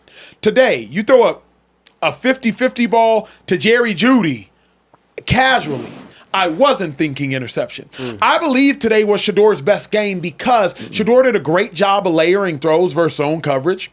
There was a 3rd and 4. The Steelers played zone coverage at the sticks. Phenomenal job. He ripped it to Isaiah Bond. There was another cover 4 early on. Jalen Ramsey was playing too far off Jerry Jeudy. Shedeur waits for Jerry Jeudy to bend it right behind the linebacker, throws a dart to Jerry Jeudy in front of Jalen Ramsey. Shedeur wasn't doing that first 2 weeks of the season. Shedeur was making great throws outside the pocket to Isaiah Bond, 53 yards first start. That was great. But Shedeur wasn't making, like, with anticipation versus cover 4 layered throws. With anticipation after you bend behind the linebacker darts. He wasn't doing that. So there I have seen growth. That is why I think Shedeur played his best game. The problem is, what you would like to see from rookies is don't make the same mistake twice. I've seen Shedeur make the same mistake 3 times. Since Shedeur has taken over as a starter, he's thrown 8 interceptions. Leads the league in interceptions. And so while I can simultaneously say Shedeur has gotten better at 10 interceptions, while I can simultaneously say Shedeur has gotten better in some facets, you can't throw 10 interceptions, came into the game with 8 interceptions, threw another 2. You can't have thrown 10 interceptions. Obviously, some have been tipped and some have been all these other things, but some have just been, Shedeur, we got to improve from this. Like, we can't make this same mistake. That was funny. Fair catch. No, I mean, listen. Everything. Can we see the interception? Yeah. I'll show you. I had this one pulled up. He's like, I mean, Shedeur Sanders let Kyle Duggar call a fair catch on this interception. This is like you said though, Acho. This was tough. Just trying to make too much happen right here. Look, this was crazy. But here's my thing. Sometimes, and Shady, correct me if I'm wrong, Shedeur plays like he's in a spring game.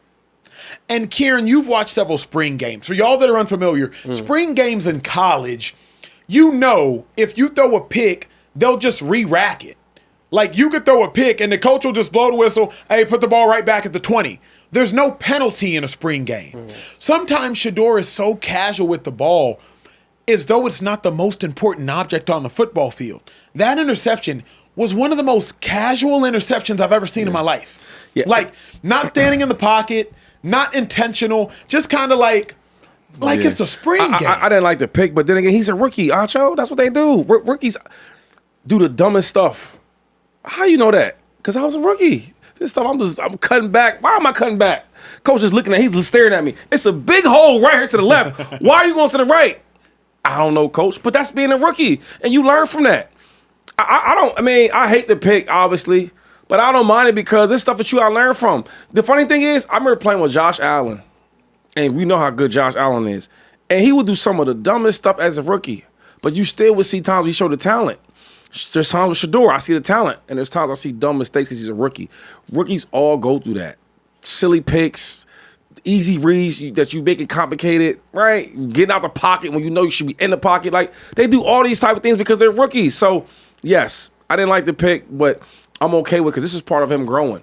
Part of throwing touchdowns, throwing picks, missing reads, making reads, scrambling, fumbling, scoring touchdowns. All that's part of the journey for him to be successful. He has to go through all this to be good. So I don't mind it. Everything Shady's saying is right. The only thing for me is, again, with rookies, I just don't want to see the same mistake. If you're a rookie running back, Shady, and you missed a linebacker blitzing in the A-gap, bet. Next time, fix that. Now, if you turn up field before you look the ball all the way in, bet. Next time, fix that. Now, if you forget to go in motion when McNabb sends you in motion, bet. Next time, fix that. But I don't want to see you forget to go in motion when McNabb sends you in motion 3 consecutive games. Yeah, but that's the only problem. But sometimes, and I'm a smart football player, but sometimes, as a rookie, I used to mess up the same thing, and I know I'm motioning. Now I'm trying to see which side I'm motioning to, and now I'm guessing. That's rookie stuff. I've been studying it all night, and I get to the game, I'm like, oh shit, and I freeze up. That's part of being a rookie. Now, if you see the same thing in year 2, then that's why I have a problem with you, because I'm all about how do you develop. I was talking the other day about Jordan Love, and I was talking about Malik Willis, where obviously Jordan Love is better than Malik Willis, but he has more opportunity, right? He's had a good coordinator that's helping him out the whole way. And then ever since the Cowboys game on the playoffs, I haven't seen Jordan Love really develop much. Yeah. But Malik Willis, he's been awful. But I've watched him from Tennessee all the way to Green Bay, like, he's getting better and better and better. He's developing. You get what I'm saying? Yeah. So if I see Shedeur next year doing the same stuff, then we have a problem. But if I see this rookie going to his second year, which the second year is the biggest development year, people need to know that, and he balls out, what do I say? I say, okay, he went through, he learned from that. I got one more to say. Yep. Caleb Williams. I know everybody gonna jump on that bandwagon right now, but last year y'all was not there. And I remember saying, give him a pass, he's a rookie. He's a rookie. And everybody would say how bad he was, and this and the third. And now you look at him this year, he's not doing none of the same stuff he was doing last year at all. The dumb picks he was throwing, getting out the pocket right away, not making the easy throws, all that stuff. Let me ask you a hard question. Not managing the clock right, running around here pouting. Remember he was pouting and all that? No. You see him this year, he looks totally different. Because first year he learns a rookie, and the second year he's balling out. There's nothing wrong with that. Let me ask you a hard question, though. You mentioned Josh, you mentioned Caleb. Care Bear, chime in on this as well. Both of their ceilings, probably 2 of the 4 highest ceilings in the National Football League. Josh Allen and Caleb Williams at their position. Is Shedeur Sanders' ceiling high enough for what his floor has shown to be? Like 7 touchdowns, 10 interceptions. You do not want to lead the league in any category, and any negative category. And you sure as hell don't want it to be interceptions. Yeah. So if Shedeur has a propensity to turn the ball over, Josh Allen does too. For Josh Allen's first 4 or 5 years in the league, we were like, he leads the league in picks. Yeah. Then I think maybe Dak outpicked him one year, and that took some attention from him. Yeah. He leads the league in picks. But Josh's ceiling was so high, we're like, yeah, but he leads the league in touchdowns. Is Shedeur's ceiling, or even his perceived ceiling, is it high enough to be leading league in picks? Because Caleb, to your point, Shady, Caleb wasn't great last year. Obviously, he was bad. Caleb was protecting that football. Yeah, he wasn't throwing that many picks. So Caleb, you weren't scoring, but you was protecting that football. Yeah. Is Shedeur's ceiling high enough to have 10 interceptions to lead the league in picks since he's taken over? I mean, I don't know what that means with his ceiling though, because like Josh Allen, we see him now, but the kid that played at Wyoming that was a 2-star to have no scholarships, where's Wyoming at? Where's that even at? Laramie. Come on, man. Imagine playing there. Anyway, Now y'all see that. Oh my God, Josh Allen, but y'all wasn't screaming that before. Well, we knew his ceiling. That's why I took him number 7. 6'5". Oh no, we're not doing that. You're talking about the physical intangibles. So you say because the GM took you early, we know your ceiling? No, we see it all the time when they make mistakes because you run fast at the combine or you look strong. That don't matter. Big arm, bro. We're not gonna say ceiling because we think you got.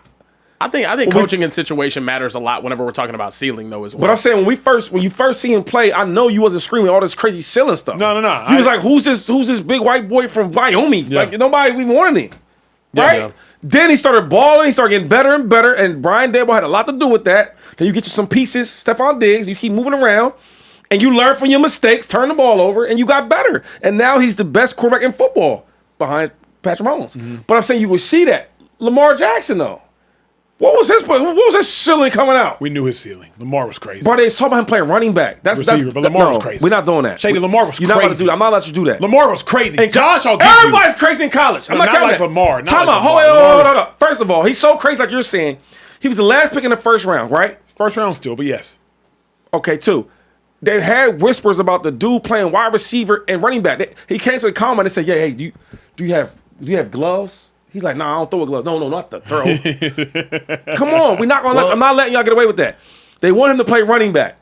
Nobody thought that he would be this two-time. No. Nobody thought he'd be this. Okay, so when I say ceiling, you don't know his ceiling. You don't know his ceiling. Okay, let's just do this then. Okay. Athletic ability. Let's start there. Then. I mean, we all know Lamar Jackson athletically is a freakazoid. Josh Allen athletically is a freakazoid. I think Caleb Williams Shedeur athletically is. I think Shedeur's improved a lot with his pocket awareness, and that's shown this year from where he was last year. But also, I brought this up because I wanted to talk about it as well. J.J. McCarthy this year has 30 more pass attempts than Shedeur Sanders, and he has 11 touchdowns and 12 interceptions. J.J. McCarthy's playing with a real number one, with a brilliant offensive mind. With in my opinion, a better setup. And how we talk about him. I understand. Terrible. And I understand. We talk about him like he's terrible, but because it's year 2 and it's also circumstances for him. But it's year one for him. It's year 1 for him starting. They're not going to quit on him going into next year. Maybe they should. But at the same time, we talk about him in that light because they let go of a Sam Darnold who's now with the 1 seed in the NFC. Mm-hmm. Shedeur Sanders is not in anywhere near the situation that J.J. McCarthy is right now. Not anywhere close to it. Mm-hmm. And if we were having a ceiling conversation, I need to see him with a better coach. I need to see him with a better offensive line, and then we can actually see how good a player can be. When I'll take it back. Number 1 overall pick, Jared Goff with Jeff Fisher. Did you think he was going to be anywhere near what he is now? Leading a team to a Super Bowl and then also leading another team to the NFC Jeff Championship. Fisher's not a good coach in my mind, but keep going. Of course, we didn't. maybe Kevin Stefanski's not a good coach in this day and age. Everyone seems to acknowledge that, but you. I'm just saying. But it's. I mean, I think a lot of people have Shedeur agendas. If we're being honest, I mean, if I watched the game today was Kevin Stefanski. Kevin Stefanski's the reason they won the game. After Shedeur's second pick, you want to know what Stefanski didn't do? Hey, you not throwing the ball no more. After Shedeur's second pick again, I've rewatched the game. 2 pass plays after that second pick. Yeah. They ran 11 plays. 2 pass plays. Because Stefanski protected Shedeur from himself. Yep. Let Shedeur go out there and have thrown another pick and then they lose that game. That's fair. But don't nobody say that. Like the Browns win today, ain't no Stefanski talk. Ain't none. We ain't doing the Stefanski conversation. Ain't no Stefanski nothing. Ain't no Stefanski talk. But let Shedeur have gone out there and thrown the ball and after that terrible pick, thrown another terrible pick. Because don't forget, the Browns were up against the Titans and Shedeur threw a pick. And then the Browns lost that lead and never gained another lead. That's your job. Then the Browns were about to go up against the Steelers again. Shedeur throws a pick. Thank God for turnover on downs, back-to-back turnover on downs. Yep. So, all I'm saying is you're asking for Shedeur to have a lot, of which he does need. Offensive line, wide receiver, all those things.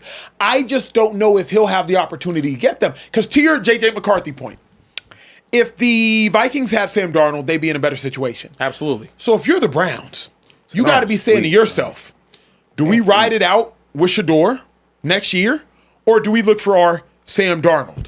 And our Sam Darnold might be Malik Willis. Our Sam Darnold might be Kyler Murray. It might be. Our Sam Darnold might be Kirk Cousins. But that's why we're having this conversation. Sam Darnold. That's why we're having this conversation. It's because Shedeur has to play at a level in which you believe in him to be the starter and franchise quarterback moving forward. But in reality, he's playing at a rookie level. He's playing like a rookie should on a bad team. That's what it looks like. It looks like a rookie quarterback playing on a bad team. Looks like what we saw out of Cam Ward for most of the season. To be completely maybe not turning over. Cam has had all season to develop and get better. Yeah. Like this is like Shedeur, like you said, there are elements of his game that are getting better. For sure. I think he just needs time. The sad part is because of the situation he was put in this year, he's not going to get that time. Woo. This Shedeur combo. What up? Yeah, I know y'all cooking. I do have a couple super chats to get to. LT Gator said a first time super chat and said just showing some support. I like the evolution of this show since y'all started this season, especially the new intro. First time in the super chat. Appreciate you, LT Gator. He doubled down, said another one and said there are 7 minority head coaches in the NFL. Possibly 5 of them are on the hot seat. Can you foresee a terrible Black Monday for black coaches this year? Hashtag hire black coaches. Look, with all due respect, Terrible Black Monday is wild. I'm going to call for one of their jobs. Oh wow. Aaron Glenn, you ain't got to go home. Oh no, but you But can't stay here. please, This is first year, dog. please get up out of New York. First year, no, it's first year, bro. I've never, ever seen a coach do what Aaron Glenn did. Mind you, I was watching that Patriots game because I have money on it. Y'all realize You're a degenerate, brother. He ran Speakeasy for ran PrizePicks. 2 fake punts on the same drive. I can't make this up. He did what? He ran Yeah, I see that. 2 Nah, fire him, fake man. I'm sorry. punts. You gotta fire him. Shady, You gotta fire him. on the same drive. sorry, He bro. got the first one. All right. Aaron Glenn coaches an NFL game like it's Madden. He be on there on the sticks like, yeah, we finna run engage 8 and hope for the best. Tell me what engage 8 is, though. I swear. Puts it everybody. Aaron Glenn be out there running field goal block on 3rd down. And just hope for the best. I've never seen, truly, I've never seen such ignorance. Nah, I ain't doing and that. dare I say, it's sometimes incompetence. Shady, No. the score was 42-3. I ain't doing and that. the Jets were taking shots.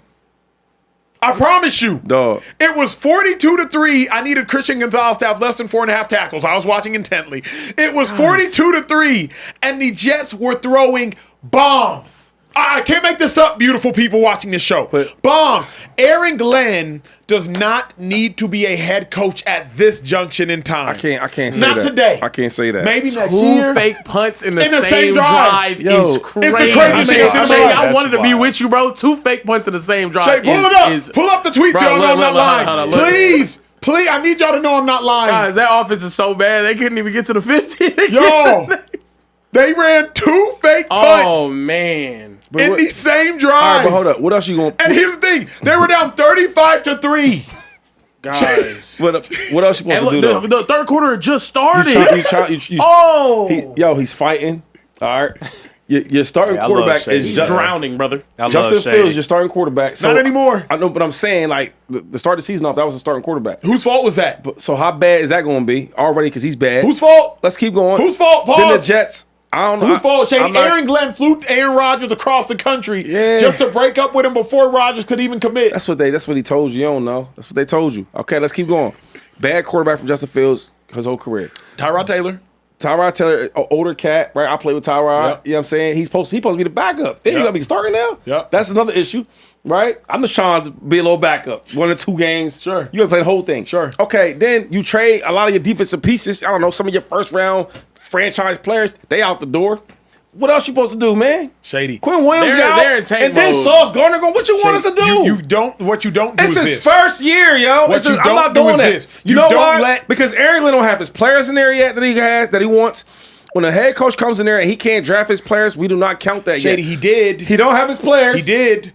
To start the season, he wanted Justin Fields. Bruh. There was a quarterback Dog. market. Dog. And he said, Justin Who Fields, was the quarterback market? Who was the I quarterback will market? pay you $30 million. Jones. Sam Darnold. Bro. Geno Smith, Russell Wilson, Jameis, Mack, Rodgers, Darnold, Kirk Cousins. And he said, Justin Fields, Cousins. I choose you like Pokemon. I choose you, Justin Fields. Shout out to Ash Ketchum. Shady, you realize Garrett Wilson is the team's leading receiver with like 400 receiving yards? I can't make this up, people. They got to blow the whole thing up. Yo, listen. When you know how bad the Jets is? You know how bad that Rod? They a bad team. He got to clean everything up. Clean himself up, Shady. Nah, Shady. my God. I can't throw him away like that. Drake May went 19 of 21, Shady. 5 touchdown passes. I mean, he was on the MVP. He went 19 of He was on, was 21. he top 3 MVPs right now? Aaron Glenn's a defensive coach. Bro, I'm gonna see. This is what I don't like that we start doing. What? Before he got the job, he's like, "Yo, Smart dude, good defensive coach. Did things with Detroit. That wasn't me. Guys, talking about defense, today Drake May's stat line read 19 of 21, 256 yards, and 5 touchdowns, and an early trip to the bench because the game was over. He didn't play in the fourth. Yeah, no, he didn't. He didn't play in the. He didn't play in the fourth. Also, he played Texas. This might be the highlight of the Aaron Glenn era for the New York. Hey, Jets, my dog right? still got it, man. Look at him. Look at him. Is he limping? This is after the block field goal, man. Fast for real, though. It was a celebration at the end. It took me out, brother. Look, You know your brother, though. But I think they lost. Yeah. But wasn't that against the Bucks? And I think Yeah. Baker led a touchdown drive. Yeah, they lost. And they lost, yeah. They lost. Yo, I ain't gonna lie though, man. I don't like this hating on black coaches though. It's not a lot of us out Shady, there. I think D'Amico Ryan should be a Coach of the Year candidate. So let me praise that This black brother coach. His ass. I'm sorry. Come on, man. This is his first Bro. year though. What is he supposed to Two do? fake punts in the same drive as a National Football League He head has coach. nothing to It's lose. ridiculous. Why not? Why not just send it, bro? You got nothing Dog. to lose. Your season's Trey, over. Your that team is washed. That's an abomination to coach. You might as well just That's disrespectful you to the might as well game. just try So some I shit. understand they're not going to win. So, They're going to get but smoked. hold on. the rest of the Yeah, game. Just hold on. try some shit. Why not? We seen coaches have bad starts and they become real good coaches. It happens all the time. Shady. But they had character. Not character like he doesn't have character. Character meaning like they had the team had character. I'm putting the poll in the You chat. knew who I the don't team care was. about- I don't care you about did, that. Shady. Like Dan Quinn, dog, started out bad. Biting knees and all that crazy Dan Campbell, Dan Dan Campbell. Campbell. What did I say? Dan Dan Quinn. Quinn. Hey, hold Yeah, up. my bad, Dan Quinn. Dan Campbell. Yep. Was he good when he first started? But he turned it around at the second half of the season. He made necessary adjustments, appointed They Ben drafted. Johnson. No. He was drafting his first 2 years. They drafted high draft picks. Did they not? Of course they did. But I'm saying his first season, they went, what was it, 0-6-1 to start the season or something like Yeah, that? yeah, it was and then bad, he ended it was up bad. he ended It was up bad. like making adjustments He won and some they games started at they the end turned of the into yeah. season. But at least He turned the culture around. It's his first Here's my year, thing, though, man. Shady. It's his first year, dog. How are you a defensive coach and your defense, even when Quinnen was there and when Sauce was there, your defense was god awful? How did you choose Justin Fields? You know enough, Shady, and you're not a GM, you're not a coach, you're not any. You always say, I want more player coaches. I want more player coaches. That's what you always say. Aaron Glenn's a defensive coach. He should know quarterback play. And you chose Justin Fields. No, it's not even that choosing. First of all, it's the options you had. Nobody wants to come play for the Jets. They stink. Who you gonna bring? Sam? Hold up. Sam Darnold. He don't want to go back there. He's seen ghosts there. Can't go right? back He's there. seen. All right. Gino couldn't go back there either. Mac Jones? Somebody broke Gino's jaw in that go back locker there. room. Mac Jones. Why you going back there? He said, Mac. What about Mac Jones? He ain't trying to go back in that division. Okay, Kirk Cousins at least. No. Now what you gonna do with Kurt? He our age. I don't know. Win 4 games. Putting on, man. I ain't trying. But what last thing I'm gonna say, let me ask you this. But why would you want Kirk? Because Kirk is this for a year. At least you got Justin Fields. He's younger. Maybe you hoping it's all right. Because he's like a wild card. You don't know what you really get. At all. Right. But let me ask you this. What has Aaron Glenn done all year that makes you say, yeah, I think he could do something in the future? Just give me anything. I give me think- like literally anything. I Give me think anything. discipline. I think Discipline where? team wise. I think if you look at the way he's a coach, he's all about discipline. I'm being serious. He gonna make guys accountable. See, it's hard this year because it's not really his roster. But you know, a dude like him, what he's gonna start doing? He gonna start cutting cats. Yeah, I don't like the way you play. You're not disciplined. You don't get did off field, you that. catch the ball. And then look, when you start doing that, you start cutting the fat out, and then you But- get what you want. That happens all the time. But the other problem is though, I hate the fake discipline guys. Remember, he fake. Remember though, he cut the punt returner that the Eagles ended up picking up. Somebody has to remind me his name. Gibson. Nah, he was bad, though. Xavier Gibson. Yeah. He cut the punt fumbled returner because and he all fumbled a that. punt. But then the next week, the backup punt returner fumbled a punt. And you ain't cut him. Because eventually, discipline can't be irrational. You can't just cut everybody whenever they make a mistake. Because you cut Gibson, but then you didn't cut the next punt returner. So then it's like, wait, coach. Well, The difference is, I think the discipline part. Like, yo, dude, put your heels on the 10-yard line. Don't go backwards. Don't back up, yep. Oh, now you going backwards. Like fumbling or making a mistake, that's football. Yeah. But when you're not listening to the things I'm coaching, you can't play here. Yeah. And I think, and I don't know Aaron Glenn. I'm supporting him.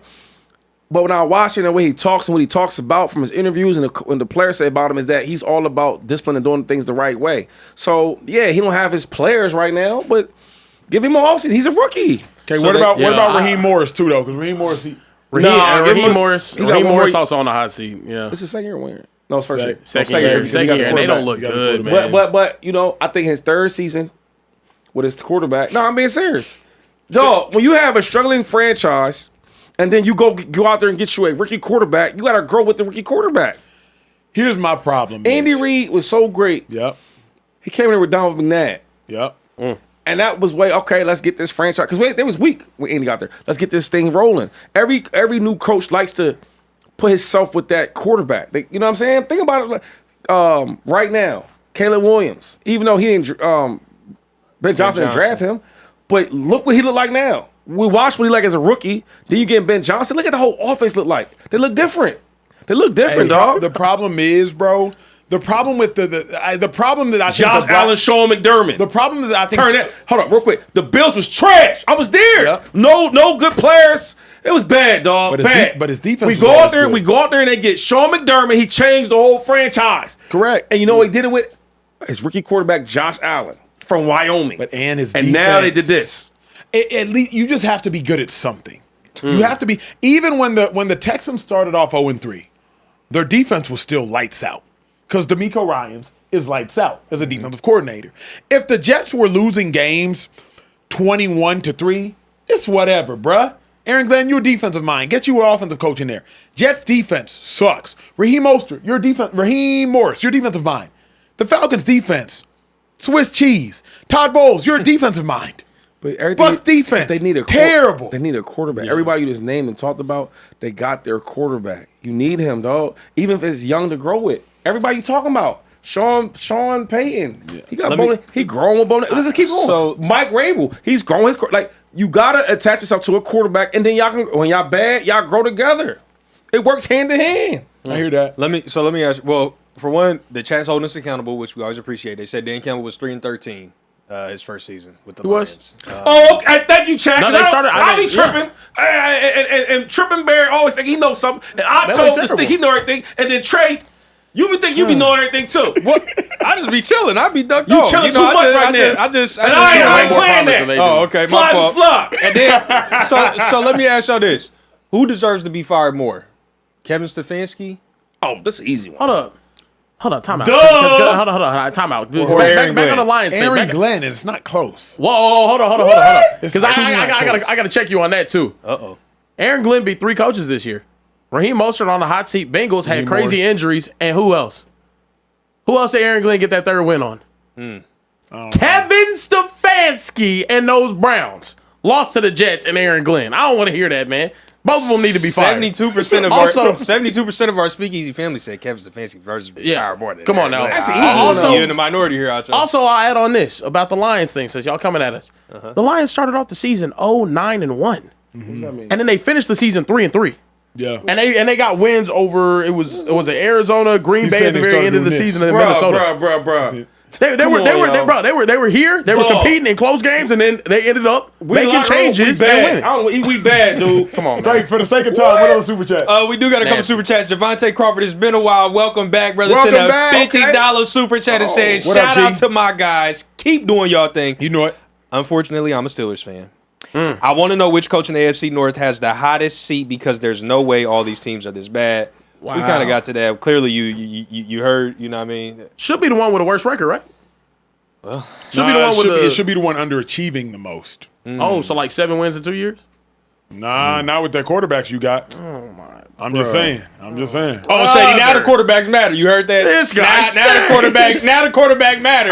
No, in all honesty, like if the Browns fire Stefanski, which they won't, but if they fire Stefanski, I'm not gonna sit here and I'm gonna do a backflip. I'm not gonna cry about it.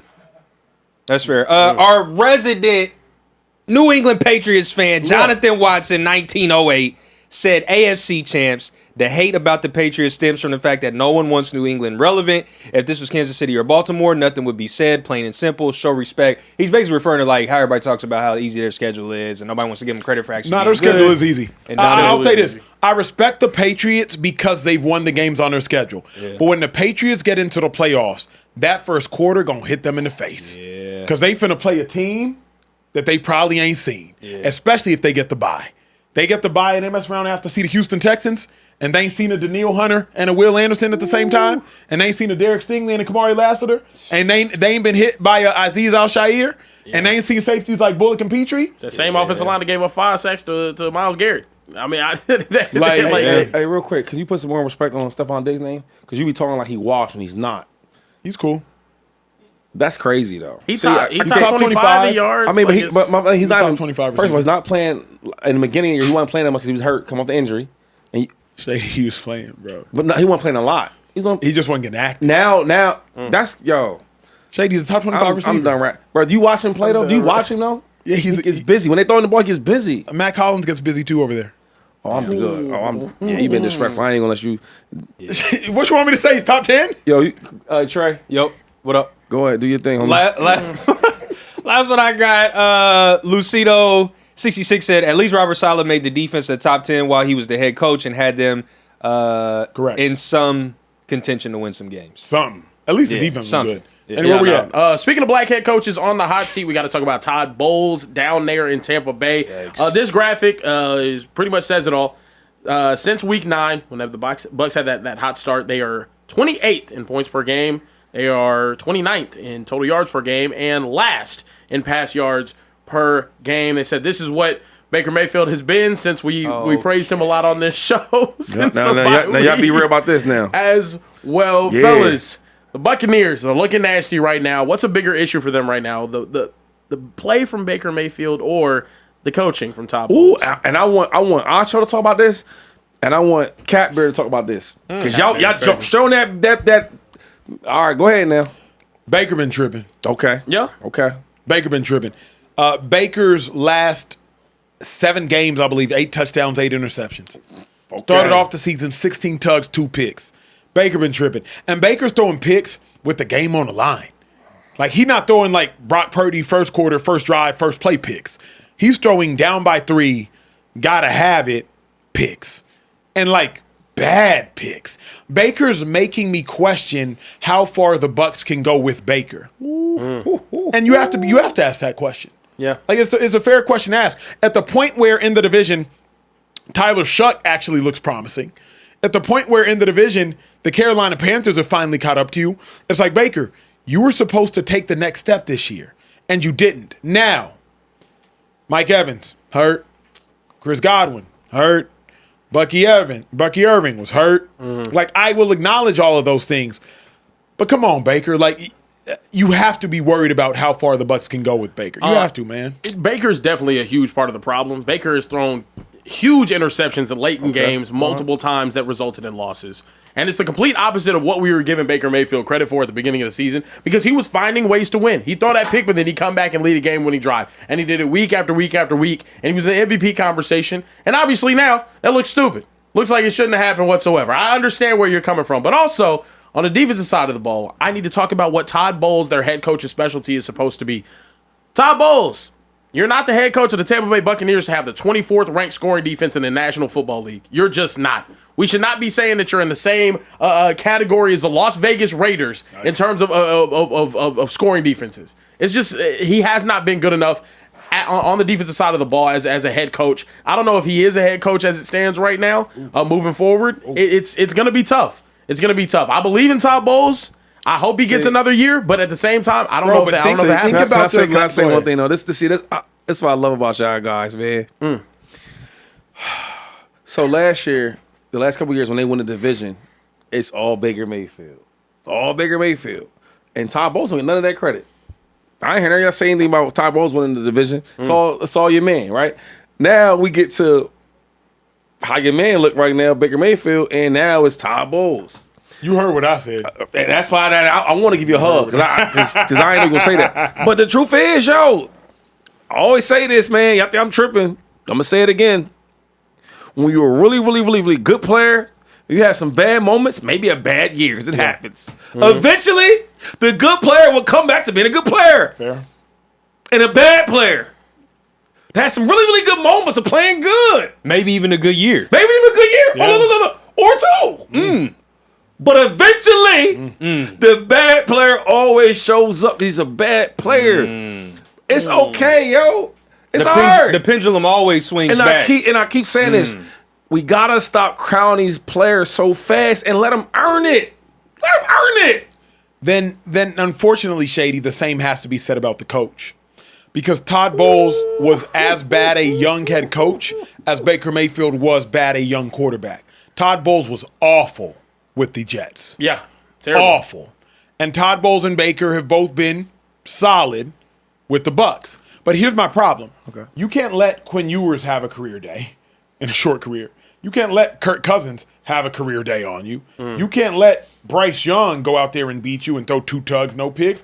And you can't let Tyler Shuck get active on you. Those are the last 4 losses. Shady, they've lost 7 of 8 now. But that's the thing. 7 of 8. That's the thing that when your offense ain't doing nothing and they turn the ball over, like what you want me to do? When we set you up to win the game, that's why we paying you the money for.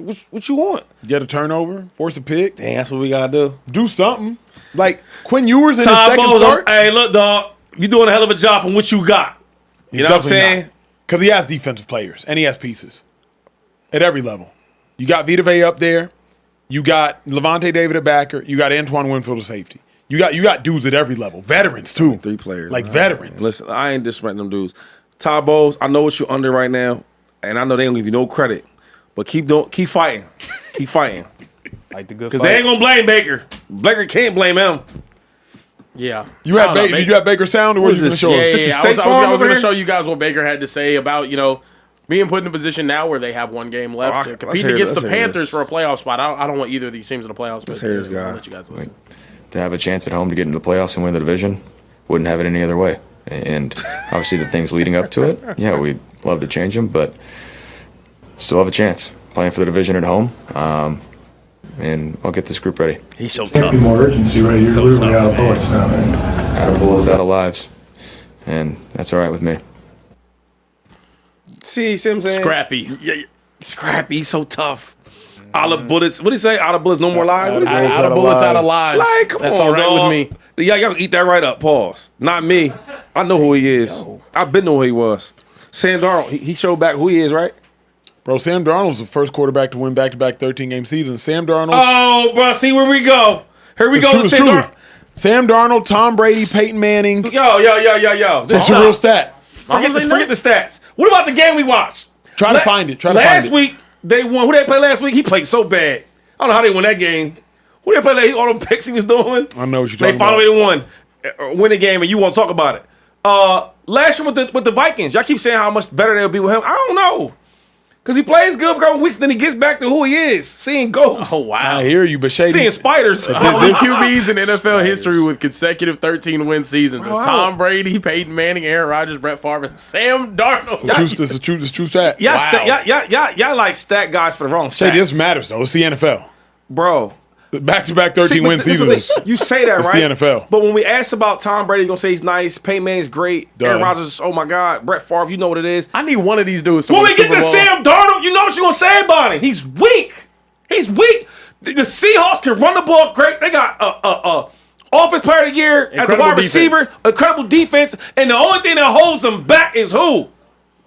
Darnold, but Darnold's not weak in the regular season. Can we agree to that? He's what? He's not weak in the regular season. He has moments. But here's my thing. He has He's like, moments. oh, But here's my problem, bro. And you know way better than me. I'm done, yo. You I'm know done. you know way better than me. But it's hard to win 13 games in the league. It's hard to do that once. But that's what I'm saying. You He's done know it what you keep back-to-back. doing? I hate that you do. Why do you give him all the wins? Not all of it. But I'm saying he won 13 games, bro. He's playing with a great defense, and sometimes he's the weak link out of the whole team. But Shady- and they save him. And you don't want to say that. He gets the win credit. Has no other quarterback played with a good team 2 years in a row? What I'm saying is, why does a win automatically go to the quarterback? Why do we do that? Because now, when we do stuff like that, we have these stupid ass stats where a dude like Sam Darnold is on the same conversation with Tom Brady, Peyton Manning, and Aaron Rodgers. That's why we have these dumb stats. Come on, dog. I'm What are we with, I'm talking with you about? on that, Shady. Because even though it is a statistical fact, sometimes things are just better left unsaid. I could have He gone. don't even want to be up there with them dudes. But here's what I'll say. He don't. That's a scary place to be. He would have had 12 wins, not 13. But here's what I'll say though. It's not coincidence.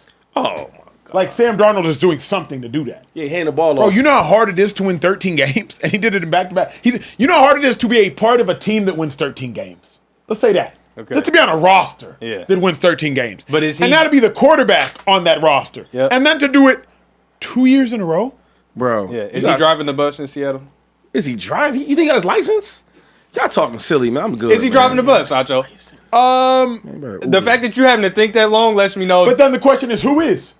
Name the guys on that list? So, name 5 defensive players for the Seahawks. Okay. Why is that? Wait, stop. Why that matter? Because on offense you do that, but on defense you don't care about the names. Because here's my thing. How do you play as a defense? Because when we said Russell Wilson wasn't driving the bus, we could name that whole defense. Yeah. I still could name that whole defense. So if you want to say that the Seahawks defense is driving the bus, tell me who the bus drivers. But that don't matter. That's not my argument. I'm not gonna make the argument. I'm just saying Sam Darnold's not driving the bus, so we can't say that he is won 13 games 2 seasons in a row. I don't feel it. It doesn't feel right.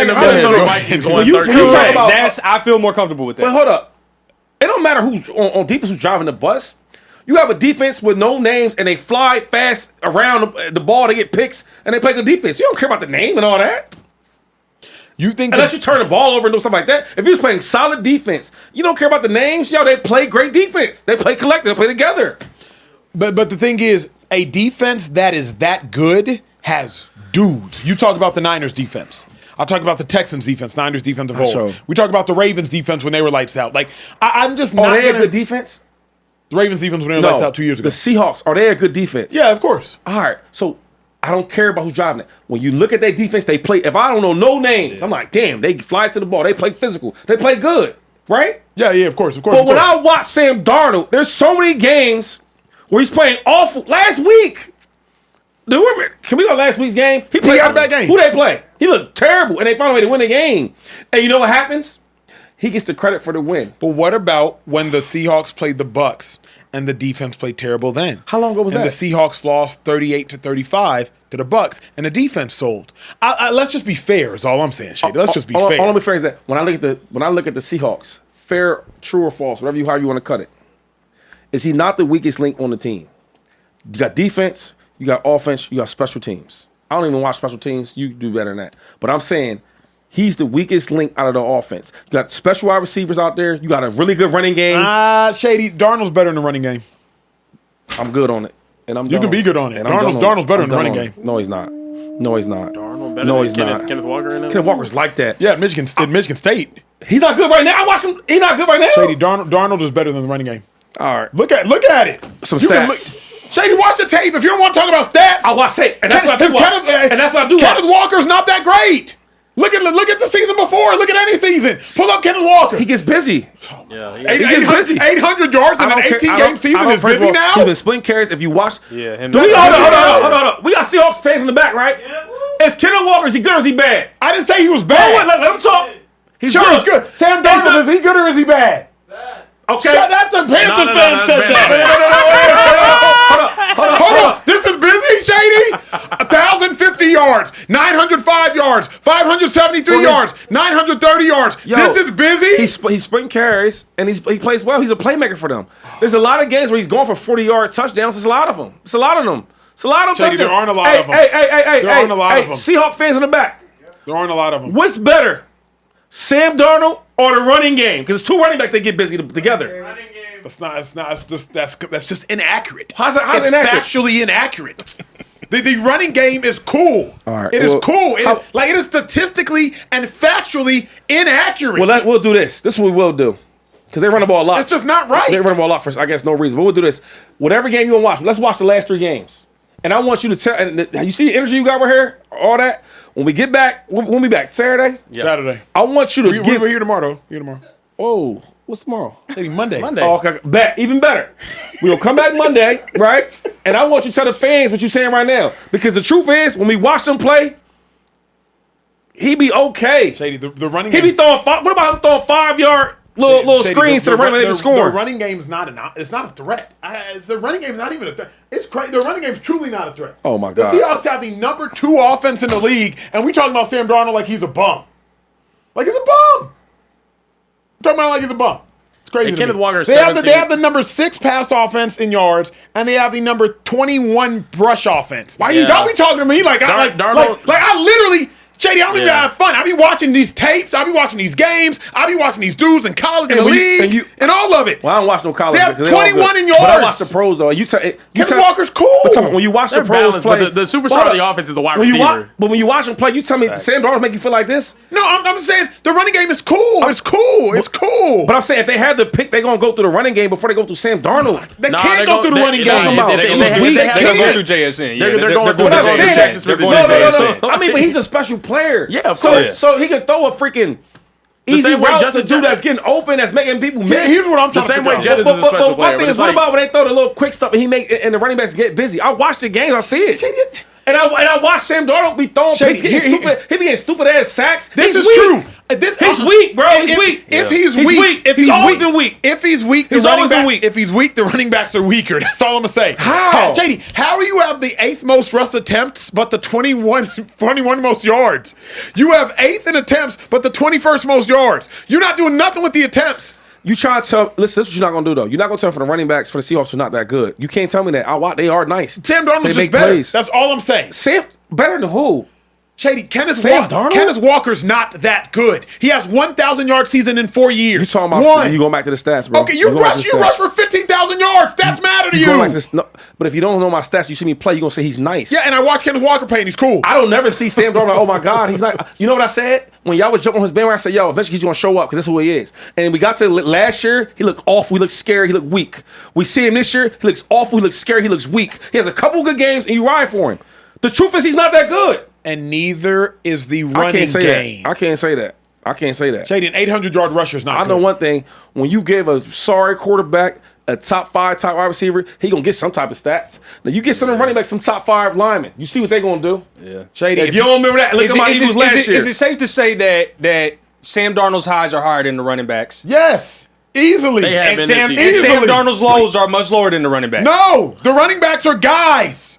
They are guys. And what's Zach Charbonnet is a guy. What's Sam? He's a jag. Sam's if they're guys, is he the dude? But we talking about the lows though. The lowest of that backfield. Hold on. Zach Charbonnet averages 3.7 yards a carry in 150 carries. It makes it. Listen, I'm telling you. He is a guy. But Trey, he's a jag. But also the way they use Zach is. Oh my God. That don't matter. But bro, if you have 150 carries, you have opportunity to get busy. The dude to my right it's will not tell like they you. use him to pay. He has 100 yards receiving on the season, bro. But time out. You throwing to a top 5 receiver though. Yeah. So you gonna get counted for shit when you ain't even really doing nothing. The feature of that offense is JSN. But that's what I'm saying though. What I'm saying is let's not skip over that. Jackson Smith is like that, right? Yeah. When your quarterback is weak, you make him look way better. Am I saying something? The dude be wide open. He gets super separation like crazy.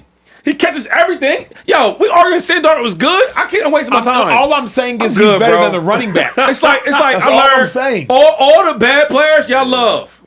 I'm not even loving him. I'm just saying he's better than the running back. That's the only thing I'm saying. You've always spoke well about Sam Darnold. And I'll be trying to figure like how, why, where.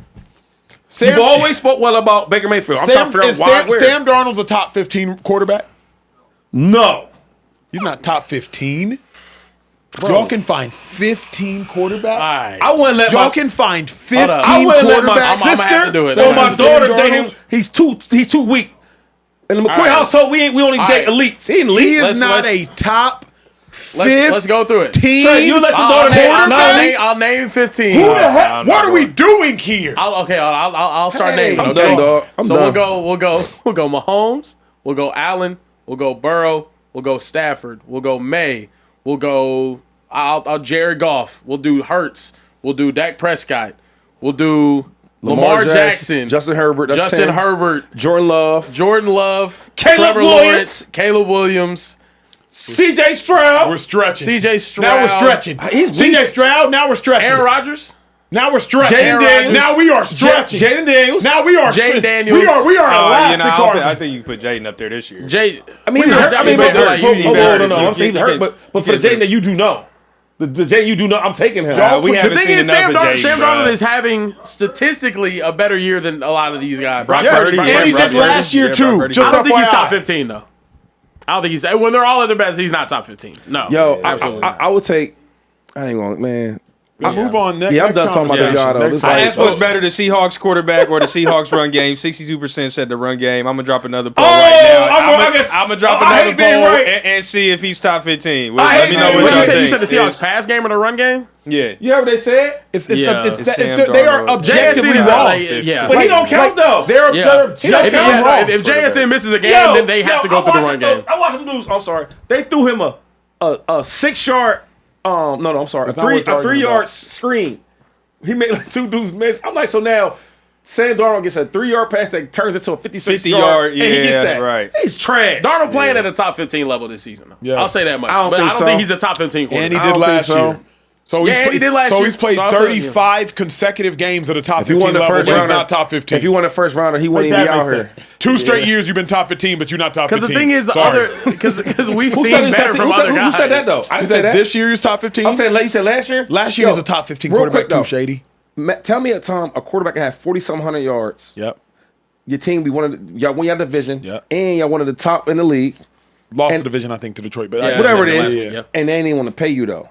And it's a quarterback-driven league. That is nasty. That's nasty. That's nasty. You know why? Because I knew you stink.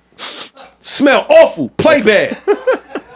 Moving forward. Can I get a couple super chats real quick before? Our dog 214, Mr. DFW, popped in the chat. He said, "What's up, Acho, Social Trade Shady, and Playoffless Bear? Playoffless Bear. I'm checking in a little late. It's been a day. Just wanted to say what's up and let you all know I appreciate the show. I'm locked in. It's his birthday. It was birthday yesterday. It's over. Why we yesterday? But it was technically today. Oh, was it today? We already said happy birthday. We did already say happy birthday. Oh, yeah, but he said it's been a day, so it sounded like my dog turned up. He had a good time. He just got home. To you, bruh. Hopefully he secured the, got the digits at the spot. Yeah, bro went to Kitchen and Cocktails in downtown. That's where he hopefully he wasn't like what Shady said on his first date. Shady ain't rehearsing no lines. Oh, gosh, yeah, that's crazy. But he just sat up here and said, yeah, but when I was a rookie, I sat up all night and I practiced. But he ain't prepared for a day. But all right, Alex said K9 himself is not as good as Darnold, but if you look at the stats, you'll see together the running game is better. That's why the Hawks run on first and second, then pass. Oh, thank you. Noah hit him up. 2321 said a $50 super chat said, I got a hypothetical question. Shady, who you got winning the divisional round playoff game? Dak versus Sam Darnold. Who's winning that game? That's crazy. Divisional round? I would love to get Sam Darnold in the divisional round. Yeah. That'd be tough. That'd be an ass off. It'd be an ass off. It'd be an ass off. Magic City doing numbers that night. It'd be a lot of jigulation out there. Yeah, jigulation is crazy. I think Dak will show up against the guys that aren't supposed to win. Whenever it's a question, whenever there's some sort of... I don't know about that, though. I know it's hard because I know Dak in the playoffs. It's like Dak's had... It's like a girl that always wear makeup, but then her without that makeup. Yeah. You know what I mean? Everybody loving her and all that. Also, that divisional round's different, though. But he did put up like 400 yards on the Bucks whenever they played Brady and whatnot. We should have known about Todd Bowles then. Yeah. Well, who do I now, dude? All right. I got a couple more from earlier I can get to real quick. Jaleesa Smith said, at first I was annoyed with how our offense looked at the second half. Fly Eagles fly, and A.J. Brown hit 1,000 yards. Take that, Smack Face Bear. Smack Face Bear. War Comment said, speaking of lying, LaShawn, the speakeasy turns into the lie easy when it comes to my Broncos. Since the bye, our defense has vanished, and our run game hasn't been good since Dobbins' injury. Bo has been carrying us. Check the stats. Oh, these stats, these numbers, these stats, guys. Another Bo Nix fan came out. Acho said, Acho, love the Bo Nix shout out. My question to you is, why do the 25 pre-snap seconds by Phillip Rivers look and sound different than 26 of the 32 quarterbacks? Can Nix, Allen, etc. up their game by learning from Rivers? Bro, Rivers played 17 years. That's why. He still look good. That's why. Rivers is a genius. Rivers, it's maybe we are just an era quarterback savants though. Like that aren't like that. I don't know. Rivers, those guys crazy. Did he say Bo Nix? Yeah, he was like, why can't those young cats? Just listen. All right, don't ever expect that. Don't expect Bo Nix to be. That's never going to happen. Not until he gets tenure. No. 10, 25, never. That's never going to be that. He's never going to be as good as Phillip Rivers. Can y'all be honest? Shady Bo Nix. Man, he's in year 2. He's in year 2, bro. He's having a great development year that you, like you said earlier. You would have never said Tom Brady in year 2 would have been as good as Joe Montana, bro. You didn't even know. You didn't even know him. You didn't even know Tom Brady. Wait, so we can't. I couldn't say because I don't know him to say that. Okay, but I know Bo Nix. I know Phillip Rivers. I know them dudes. I know him. Okay. I mean, I hear you. I see him. I watch how he play. I don't know. He's going to get a ring this year. It's a tough conversation. I mean, I don't think he does it though. But yeah, Nah, probably not. I got Josh making Get to the it. championship game though. I got Josh He doing ain't gonna be bad though. Ain't nothing wrong with us being good. Why everybody gotta be superstars? You can We be got good any more now. super chats? That's We gotta all I hit this got, man. last That's one all so I we that's can all I know. got, man. Look, we got to keep it pushing. It's time to switch a whole sport after that heated argument. Acho's sitting there upset, man. He's not having a good one. Looky here. We Look have what to we got talk coming about up. the situation going on right now with the Lakers. After their third straight loss, JJ Redick went to the media and said, hey, it's going to be an uncomfortable practice on Sunday. I told those guys it's going to be uncomfortable. Then practice came on Sunday, and the media asked DeAndre Ayton just how uncomfortable that practice was, and I'll let you guys hear what he had to say about it. Your coach told us he planned for it to be a bad day. He said it'd be an uncomfortable day for the team. And y'all bought into that.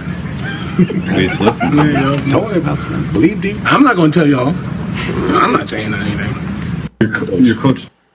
Fellas, wow. I mean, that's not a good told look you. for was so JJ Redick. Was Acho right that the Lakers do not respect JJ Redick? I don't think I've ever been more right about anything in my life. Wow. You've been wrong about a lot. I've been wrong, but I've been right about a lot too. That's true. And I done told y'all the Lakers don't respect that man.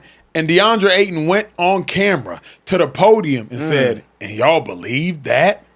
And then he just laughed about it. Like, how do you make a mockery of your coach's press conference?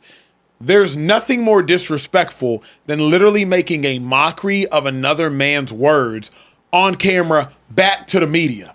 They don't respect JJ Redick, but they shouldn't respect JJ Redick. What has JJ Redick done to earn respect as a coach? He didn't move through the coaching ranks. What, he coach his kids in PB? What did he do? Work for ESPN?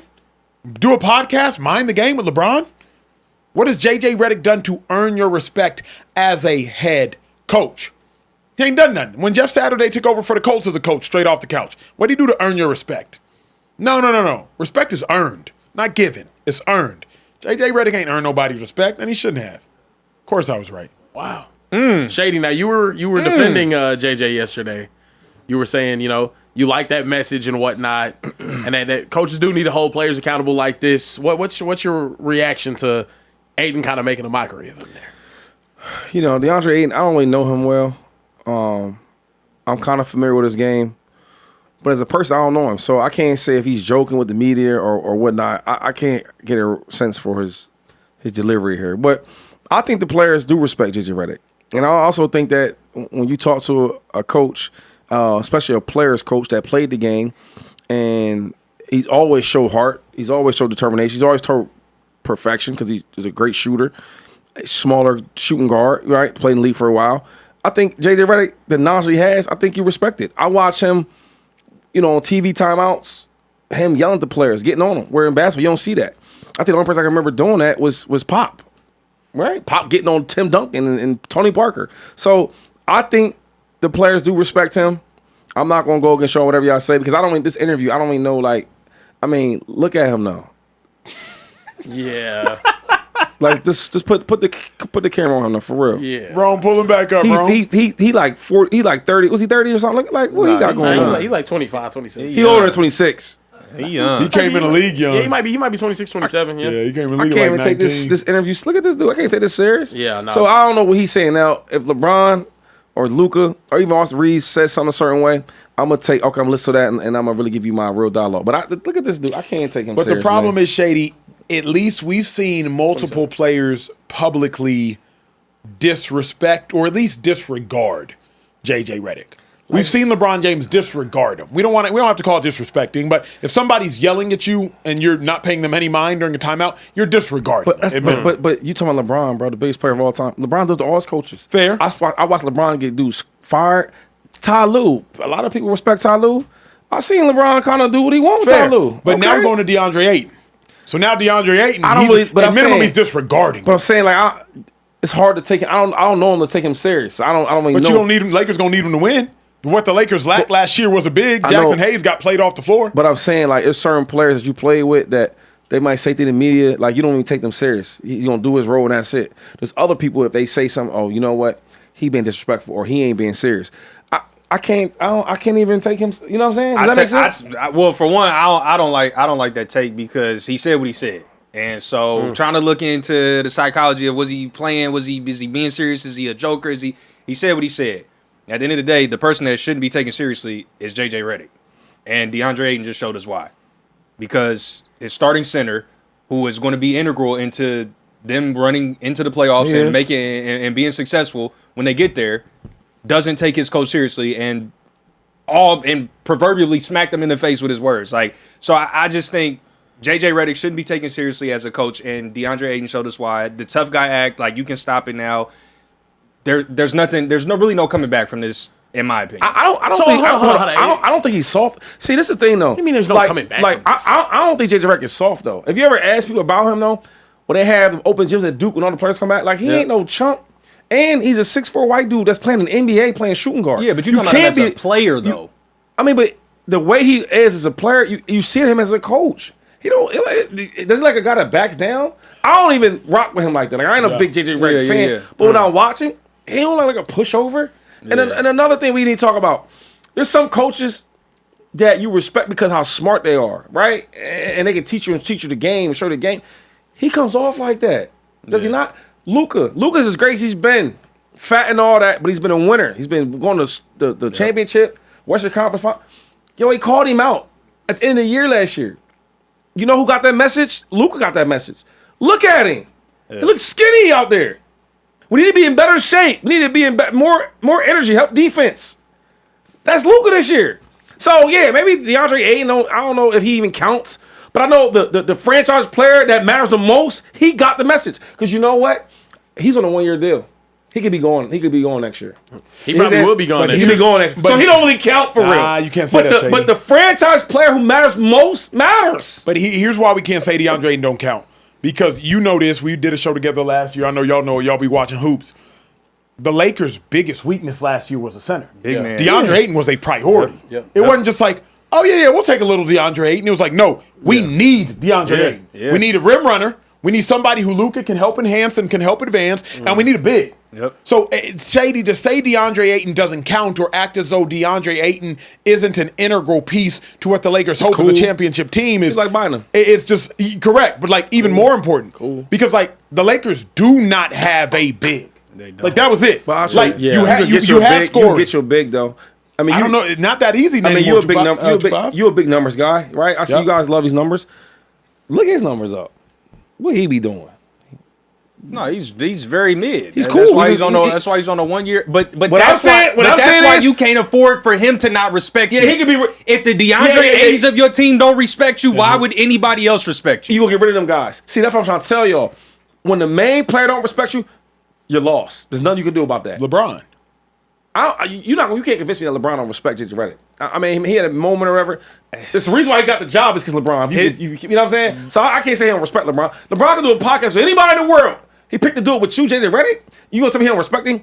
That's your case. I ain't gonna argue that. But what I am gonna argue is, on any team in any professional sports, and you in the locker room, if the main superstar do not respect you, you are going. They call it losing the locker room. Yeah. If a role player or a guy that's cool don't respect the head coach, don't matter. You know why? Because he could be going. He'll be going. He don't count. But he's not gonna be gone this year. That's the problem. You don't know that. You don't know that. Well, if he is, they're not going to chip. I think LeBron. How you know they can make a trade deadline and get a better big man? You because don't know that. They tried last year. They tried to go get Mark Williams from Charlotte, and that reneged, and that fell through, and then all of a sudden they were stuck again. Hold up, man. We can't count that. That was some physical that got fell. I'm saying if it was as easy as you're suggesting it is, like, they'll just make a trade, go get a big, they would have been done. What I'm saying was easy is if you want to get rid of DeAndre Ayton, that ain't hard to do. That's some easy shit to do. So, but what's hard to do is be the head coach and your superstar, the main person that really count, that really matter, don't respect you. Then that's the problem. You're talking about some role players. I think. Come on, man. The only thing is here they go tomorrow. I think finding a guy that's capable of giving you 18 and 18 is harder than you think. He give you that? He's capable of. You saw what he did with the Suns. We talking about capabilities? That's what matters. He do that? Does he do that with the Lakers now? Tonight he gave him what? 18 and 11? 11 11, 12 11? 11 11 for 18. What I'm saying is, because we talking about him. But Jackson Hayes could never do that. But I'm saying Jackson Hayes will give you 8 and 4. Yeah, but Jackson Hayes ain't really, he's lower. But he was a starting center last year. What I'm saying is, by default, literally. What I'm saying is, because they made a trade for Alex Len. He didn't work out. Then they try to get somebody else. It didn't work out. But what I'm saying is, DeAndre, let's get back to DeAndre Ayton. Because he's the one that don't respect J.J. Redick. What I'm saying, he don't even matter. He's a role player. He don't even matter. You get rid of him. You get rid of him, bro. I disagree with that. Yeah, I can't. He's averaging 15-9 this year. Can I ask y'all something? One, Trey, you said earlier, like, oh, there's just no coming back from this. How do you expect a head coach to hold his team accountable? And then also, how do you punish a play? Like, I think coaches right now are in a tough situation. Unless you're Greg Popovich or what's his name, Eric Spoelstra, you're not really going to get that much respect from guys if you're not winning games and whatnot. They're still a good team. They came out tonight. DeAndre Ayton still got the start, which I think was maybe Redick could have sent a message and whatnot. But if you're the Lakers brass, right? You're saying there's no coming back from this. Do you fire JJ Redick after the season? No. Do you think that he's just not like what's the answer? Because they're a good team. What's the answer? How is a coach supposed to hold his team accountable? I think, if I may. Yeah, go ahead. Yeah. I think that you have to talk with your actions before you talk with your words. And I think JJ uses his mouth too much. Like, you know what it is. We've all played. Shady's played college, pro. We've all played at different levels. At minimum, we've worked at different levels. Before you can garner respect by yelling, garner respect with your actions. At the point in which you're yelling, you need to respect me, they'll never respect you. In a romantic relationship, if you sit there like, I need you to respect me, it's too late. And what JJ Redick is doing to me is he's that dude who's yelling as opposed to just commanding respect. Have you ever seen somebody walk into a room and they just command respect? And the fact is, JJ hasn't earned enough stripes yet. It's not his fault. He's second-year head coach. He's second-year head coach. My thing is, though, is leading your team to a 19-7 record and having the 2 seed in the West, only behind the team in the Thunder that have 2 losses at that time. Is that not demanding enough? Like from your team? Is that not leading with action enough? So I and then you go on a 3-game skid. That's not the standard I'm trying to uphold here. So Fair. yeah, I'm gonna make something be heard about it. Fair. So for me to answer your question, I think the issue is stop going in the public eye and slandering us as a team with the expectation of us to then turn around and play well for you and listen and respect you and do all of these things. You can't shun me in front of the media in the public eye and say, oh, we're a terrible team. We're not professional. We look bad. We need to do It's a morale issue, in my opinion, with JJ Redick. You've lost the locker room to some degree. I'm not saying completely. But if I'm a head coach and a guy like DeAndre Ayton, who Shady, like you said, is a disposable piece, but he is also in a weird spot because the Lakers won't win anything without him giving you 15-9, 15-10 a game. You can't afford for that guy off on the roster to give you those types of headaches. Yeah. If this is coming from LeBron and LeBron's button heads and okay, we can figure that out because I have to figure that out in order for us to. So your really issue win. is really with him publicly calling out the guys instead of just making it an internal thing. And then giving coach speak for the answers. same thing. So like I said yesterday, you can't keep saying we're a bad team, we lack professionalism, we're not doing that. Conversation should be, if the conversation is, listen, we're missing, we're not playing the pick and roll well, we're not hitting our, we're not running our action correctly, guys are beating us to the punt. Cool. Those are things that should be responsible for you losing games. You turn those around, should be responsible for winning games. But it is a morale issue, it is a team chemistry issue, and I think he just has lost part of the locker room. I think if he wants to come, it's not an X's and O's. It's clear they don't respect him as much as they would like a Popovich calling them out in that Correct. way. Like if this is Popovich and he says those same things at a presser, which you can make the argument he probably wouldn't make it that crazy at a presser, and say Boris Diaw came back and was just like, and you bought into that. Boris Diaw sitting on the bench the next game. Can we use somebody else? Okay, I mean, like Tiago Splitter. He's a good player. Tiago Splitter. There you go. Okay, There Boris you go. Diaw. Yeah. Okay, yeah. Boris Diaw was good. He was an important piece for those. I mean, DeAndre Ayton an important piece for these Lakers though too. He's a starting center. He is. Okay. My last thought on this though, and really I'm thinking about it now, is I just don't know if JJ Redick has the relationship component built in to be calling out players like this. I heard this one time and it really changed my life. Somebody told me, they said rules without relationship equals rebellion. If you start laying down too many rules, but you don't have the relationship with the person you're laying down those rules with, that person will inevitably rebel. It's good for players. It's good for parents with kids. It's good for workers with bosses. Rules without relationship equals rebellion. I don't know if JJ Redick has built up the relationship yet with all these different players. Because I'm like, wait a second, are we tripping? Me and you, Trey, specifically. Ben Johnson called the Bears out. It was September. Yep. Practice habits are bad. We're not doing enough stuff. Little league players do stuff better. But we've seen Ben Johnson has a phenomenal relationship, both with his quarterback and with that whole team in that locker room. Yeah. I just don't know if JJ Redick has that relationship with them dudes. And when he was in the league, I don't know that JJ Redick ever had that relationship with them dudes. To Shady's point, I know LeBron respects his intellect. Of course. His basketball mind. But I just don't know, like, has JJ ever been likable? Right. I don't think he was likable at Duke. Shady, you've spoken about that. You know, Duke guys. And there's a stereotype about Duke basketball players. Guys like that, so I don't think he was likable at Duke. Not sure he was likable in the league. Not sure he was all that likable in the media. Like, who are JJ Redick's friends? Yeah. Steph, look, now I'm not saying you don't have friends. I say he was likable in the league. Well, I'm thinking about this. Like, we know Steph's friends. We know LeBron's friends. We know Russ's friends. We know Kai's friends. Yep. We know Iggy's friends. Let me start using lower layer players. We know Iggy's friends. We know Udonis Haslam's friends. Even Iggy's like compared I was to going to say JJ Redick Udonis Haslam. I was going to say Udonis Haslam. Like, we know, like, but like, I just don't know if you don't have the relationship.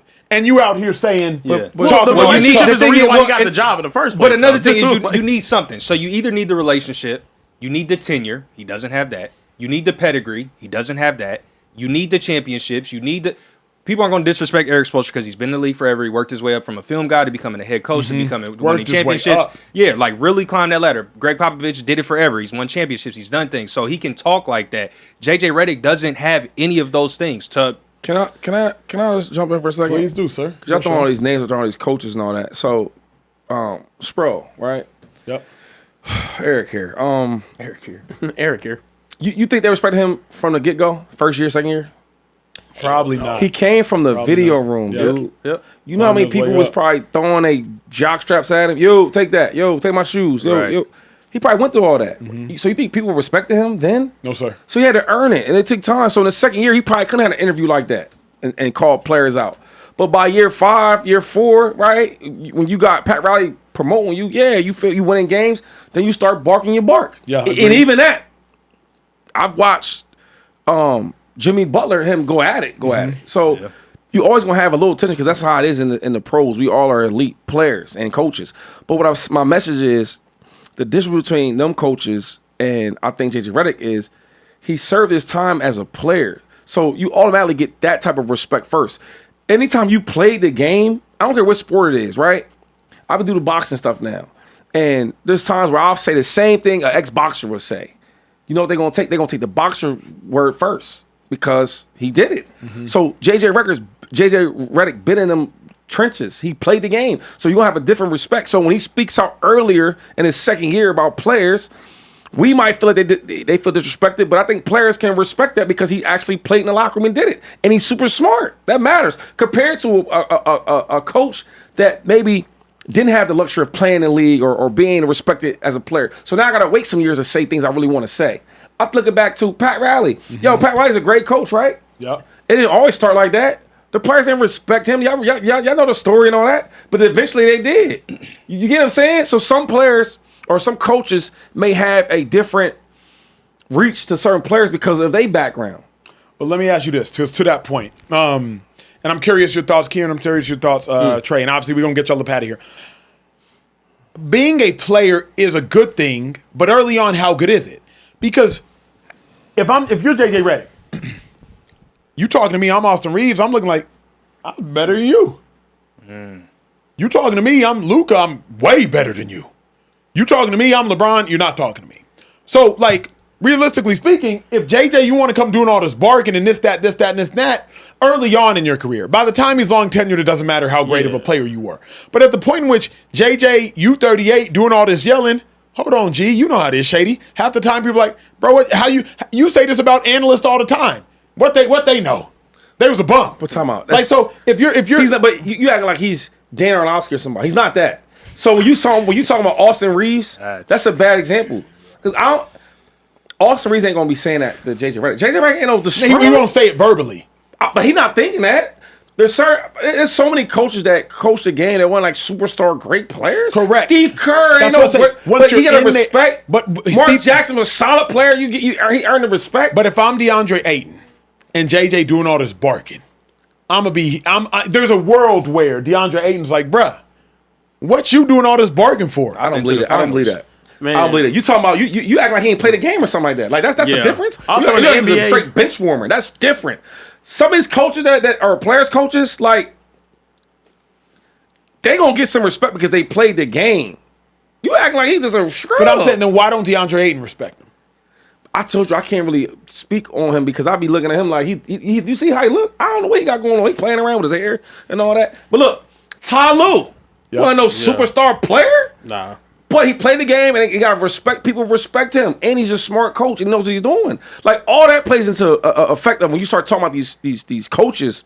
Now there's some dudes that were super nice that people don't respect, like Steve Nash. Yeah. Kyrie Irving said, "You know what? I'm having my own meetings. I ain't man. We got But Kyrie was a different dude. But what about this? Because so Steve many Nash was ass. of Like, them it's- dudes you mentioned though won chips. So it's also easier to coach. respect somebody who you know's been there. coach, yes. Like Ty Lue chipped. That don't. Steve Kerr? Don't do this. No. Steve Kerr didn't. Do the You ain't ring, acting like you bro. just. Oh, You so got, Steve. no. If you want some chips, you just about to be. You ain't getting all that. Ty Lue's an OG. You respect him because he played the game at a certain level. As far as like, being in the court, being tough, trying to stop Iverson. He gave us respect. You know what I mean? But we ain't acting like, we respect you because you was some gangster on the court. No, but you play the game and you know the game. But there's a difference between people that have been a part of championship teams. Even when I watch Kenny And I'm Jeff watching Smith, Eric Spoelstra go out there and outcoach former players that won championships. Up Right. and down the court. Come on, that don't count, dog. What point are you making? I'm saying if you're a good coach, you're a good coach. Obviously being around championship locker rooms, pedigree, it is what it is. It's awesome. But also being a good coach is being a good coach. Right. That Agreed. matters. That But matters. That matters more than anything. respect- you had to win a ring. To No, be no, a no. coach. I'm saying if you what did play Greg the game- Popovich do? But He's the if you- greatest no. coach of all time. But I'm saying if Nothing you was new. played the game, a lot of players will look at you a little differently, like with a little more respect. Yeah. Before you even earn it, like Yeah. I respect you a certain way, and then you're a really good coach. That's even plus icing on the cake. Yeah. But I'm saying though, like Don't bring your ring culture over yeah, here to you win a coaching. championship. No. What did Andy Reid win is a damn. What I'm saying is, He's great. before we know if you're a good coach or not, because the jury is out on JJ Redick, then what do they say? He's a coach. Don't take advice from somebody you wouldn't trade places with. That's kind of a common saying. I like that. I don't take advice from somebody I wouldn't trade places with. People be tweeting at me, Acho, do this. To ho. I don't want to be you. So I'm not going to take advice from you. So you think if JJ Redick was like eighth in the rotation for the Spurs when they won the championship, he'd have more pedigree as a coach? No. But here's what I think. Well, I do think he would have more respect for how to win a chip because he would be able to share insight and share stories as to, hey, it was game 5. We were down by X, Y, and Z. This was a conversation we had. This was what we did. This was this. This was that. This was this. You can get this those was guys that. on your staff. Wait, hold up. I don't want to hear that story from the dude that was just like the ninth doing That's the what I'm bench. saying. But Like you isn't weren't it- But you hold on, definitely hold on, by hold that on. same Hold logic, on. you definitely don't want to hear from a guy Hold that on. was never there. I don't want to lose my voice, but correct me if I'm wrong. Didn't Ty Lue steal the whole leave the dollar in the ceiling thing story? Remember the Warriors were down 3-1. The Cavs beat the Cavs were down 3-1. Yeah. Cavs beat the Warriors in the Oracle. Yeah. They leave Ty Lue had to leaves come the back, dollar right. in there after game 5 because it's like we're gonna come back game 7 and get the money, right. I think Ty Lue took that from somewhere.